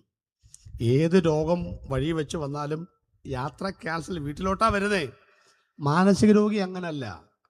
അവൻ വീട്ടിൻ്റെ ഇറയത്തോട്ടിരിക്കും, പിന്നെ മുറ്റത്തോട്ടിരിക്കും, പിന്നെ കയ്യാലപ്പുറത്ത് പുല്ല് പറിച്ചുകൊണ്ടിരിക്കും, പിന്നെ പെണ്ണുക്കര ഉപ്പും ചാക്കിൻ്റെ പുറത്ത് പോയിരിക്കും. നാട്ടുകാരെ അറിയും മോൻ അവിടെ ഉണ്ടെന്ന്. അവനെപ്പോഴും നമ്മൾ തോർത്ത് കെട്ടുപൊട്ടിച്ചവൻ പുറത്തു പോകും. അങ്ങനെ ശവക്കൊട്ടയിലാണ് കിടപ്പ്. മനസ്സിലായോ?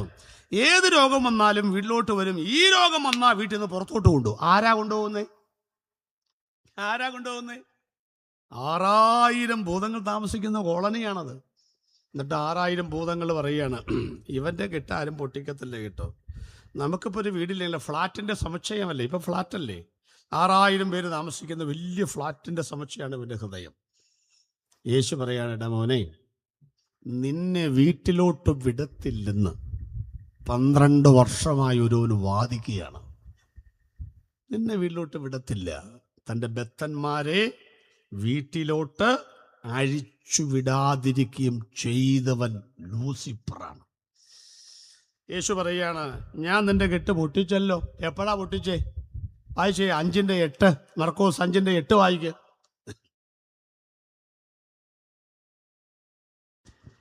വേഗം വായിച്ചു. കണ്ടോ? അശുദ്ധാത്മാവേ, ഈ മനുഷ്യനെ വിട്ട് പുറപ്പെട്ടു പോകാന്ന് യേശു കൽപ്പിച്ചു എന്നല്ല, പിന്നെന്താ? കൽപ്പിച്ചിരുന്നു. അത് ഭൂതകാലമാണ്. എപ്പോൾ കൽപ്പിച്ചു? 5:1 മുതൽ 7 വരെ കൽപ്പിച്ചിട്ടേ ഇല്ല. പിന്നെ എപ്പോഴാ കൽപ്പിച്ചെന്നറിയാമോ? 4:38. അത് വായിക്ക്. ആ ആ അടുത്ത വാക്യം. ആ ആ ആ മതി. ഇനി ബൈബിൾ അടച്ചു, ഇനി വായിപ്പിക്കുന്നില്ല. യേശു ഇങ്ങനെ പടകി കിടന്ന് ഉറങ്ങുകയാണ്. അപ്പം യേശു ഉറങ്ങിയപ്പോൾ തന്നെ അറിയാമല്ലോ, ഒരു ഇളം കാറ്റ് ഇവനെ തഴുകി നേരെ ഗദരദേശത്തെത്തി.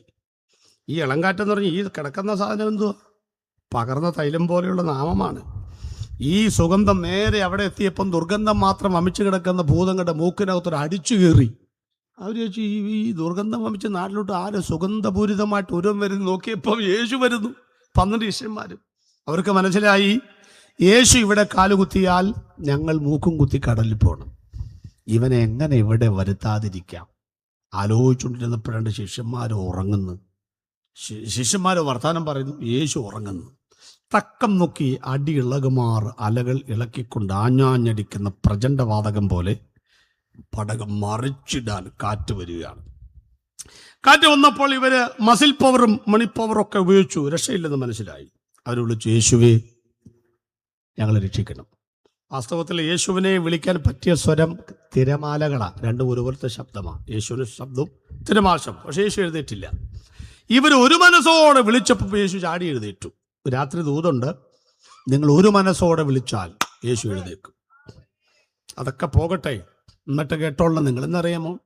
യേശു എഴുന്നേറ്റപ്പോൾ 2 ഡയലോഗ്.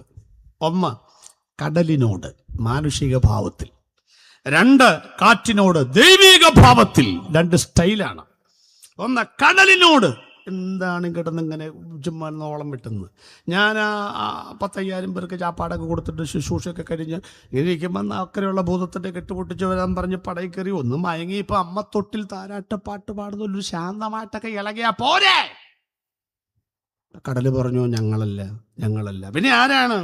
ഞങ്ങളുടെ അടി ഇളകുമാറൊക്കെ ഇങ്ങനെ കാറ്റ് വന്ന പിന്നെ ഞങ്ങൾക്ക് ഇളകാതിരിക്കാൻ പറ്റുമോ? ആരാ? എൻ്റെ ഉറക്കത്തിന് ഭംഗം വരുത്തുന്ന ആ ശക്തി ഏതാ? അങ്ങ് നോക്കാൻ പറഞ്ഞു. അവൻ്റെ ആത്മീക കണ്ണു തുറന്ന് വീശിയടിക്കുന്ന വിശറൻ കാറ്റിൻ്റെ പിറകിലുള്ള ശക്തി കാണാൻ നോക്കിയപ്പം 6000 ഭൂതങ്ങൾ ഇരിച്ചുകൊണ്ട് നിൽക്കുന്നു കാറ്റിൻ്റെ പിറകിൽ. ഉടനെ അടുത്ത വാക്ക് ശാസിച്ചു. നമ്മളെപ്പോഴാ ശാസിക്കുന്നത്? നമ്മൾ നമ്മെ കാണുമ്പോഴാണോ ഇതിനെ ശാസിക്കുന്നു? അങ്ങനെ പറയാണോ? അങ്ങനെയാണോ? എപ്പോഴാണ് ശാസിക്കുന്നത്? പിശാചിൻ്റെ കെട്ട് കാണുമ്പോഴാണ് ശാസിക്കുന്നത്. കടലിനോട് അനങ്ങാതിരിക്കാൻ പറഞ്ഞിട്ട് ഇളക്കിക്കൊണ്ടുവന്ന കാറ്റിനെ കണ്ടപ്പോൾ ശാസിച്ചു. മനസ്സിലാക്കിക്കോ, യേശു കടലിൽ ശാസിച്ച സെക്കൻഡിൽ കരയിൽ കെട്ടുപൊട്ടി. Praise the Lord. അതാണ് യേശു കാലുകുത്തിയപ്പം മൂക്കും കുത്തി വീണച്ചു പറഞ്ഞു, സമയത്തിന് മുൻപേ ദണ്ഡിപ്പിക്കരുതെന്ന്. ദൂത് കൈമാറാം.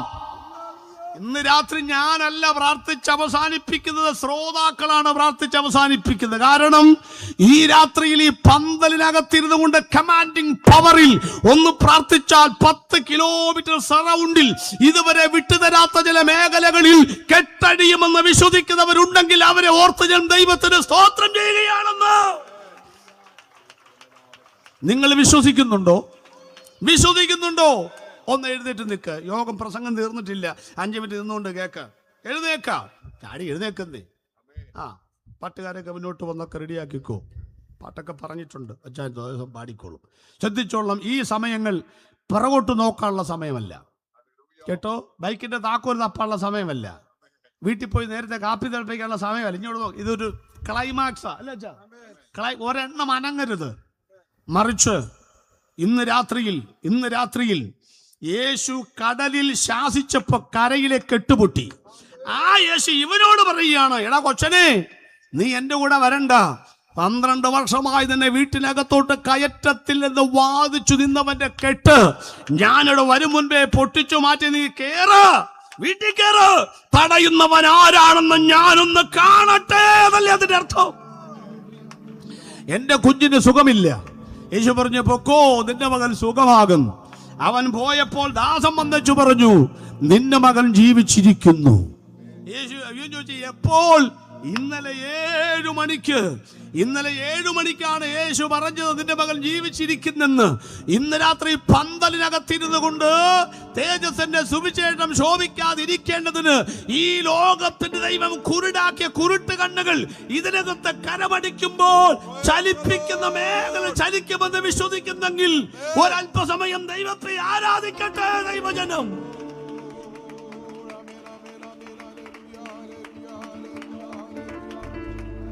കേട്ടോ, 4ാം ക്ലാസ്സിൽ പഠിച്ച അച്ചായന് മലയാള മനോരമ, മാതൃഭൂമി, മാധ്യമം എല്ലാം അറിയാം. 140 നിയമസഭാ മണ്ഡലത്തിലെ MLA-മാരുടെ പേരറിയാം, ഇടതുപക്ഷത്തിന്റെ പേരറിയാം, മലവരുടെ പേരറിയാം, 1ാം ലോക മഹായുദ്ധം അറിയാം, ട്രംപിനെ അറിയാം, കസ്തൂരി രംഗൻ പരിസ്ഥിതി ലോല പ്രദേശങ്ങൾ അറിയാം. എല്ലാം 4ാം ക്ലാസ്സിൽ പഠിച്ച ചെങ്ങന്നൂർക്കാർക്ക് അറിയാമെന്നേ. എന്തു മാത്രം അറിയില്ല? സുവിശേഷം മാത്രം അറിയില്ല, സ്വർഗത്തെ കുറിച്ച് അറിയില്ല, യേശുവിനെ കുറിച്ച് അറിയില്ല. അച്ഛാ, നിങ്ങളല്ല കുഴപ്പം, നിങ്ങളുടെ വിദ്യാഭ്യാസമല്ല കുഴപ്പം. മറിച്ച് ഇത് പ്രകാശിക്കാതിരിക്കേണ്ടതിന് ഈ ലോകത്തിന്റെ ദൈവം നിങ്ങളുടെ കുരുട്ട് കണ്ണുകൾ ഹൃദയത്തെ വശീകരിച്ചു വെച്ചിരിക്കുന്നു. ഇന്ന് രാത്രിയിൽ ആ കെട്ടാണ് പൊട്ടേണ്ടത്. പന്തലിനകത്തല്ല കെട്ട് പൊട്ടേണ്ടത്. ദേശത്തെ അടക്കി ഭരിക്കുന്ന അന്ധകാര ബന്ധനങ്ങൾക്കുമേൽ ഇന്ന് രാത്രിയിൽ ജയമെടുക്കുവാനും പ്രാർത്ഥിക്കുവാനും കൃപയുള്ള ദൈവമക്കൾ ഉണ്ടെങ്കിൽ ഒന്ന് കരമടിച്ച് ദൈവത്തെ സ്തുതിച്ചുകൊണ്ട് പറ, ഈ രാത്രി വിട്ടുതരിക. ശക്തിയോടെ കരമടിച്ചു ദൈവത്തെ സ്തുതിച്ച പ്രിയപ്പെട്ടവരെ, ഹല്ലേലൂയ.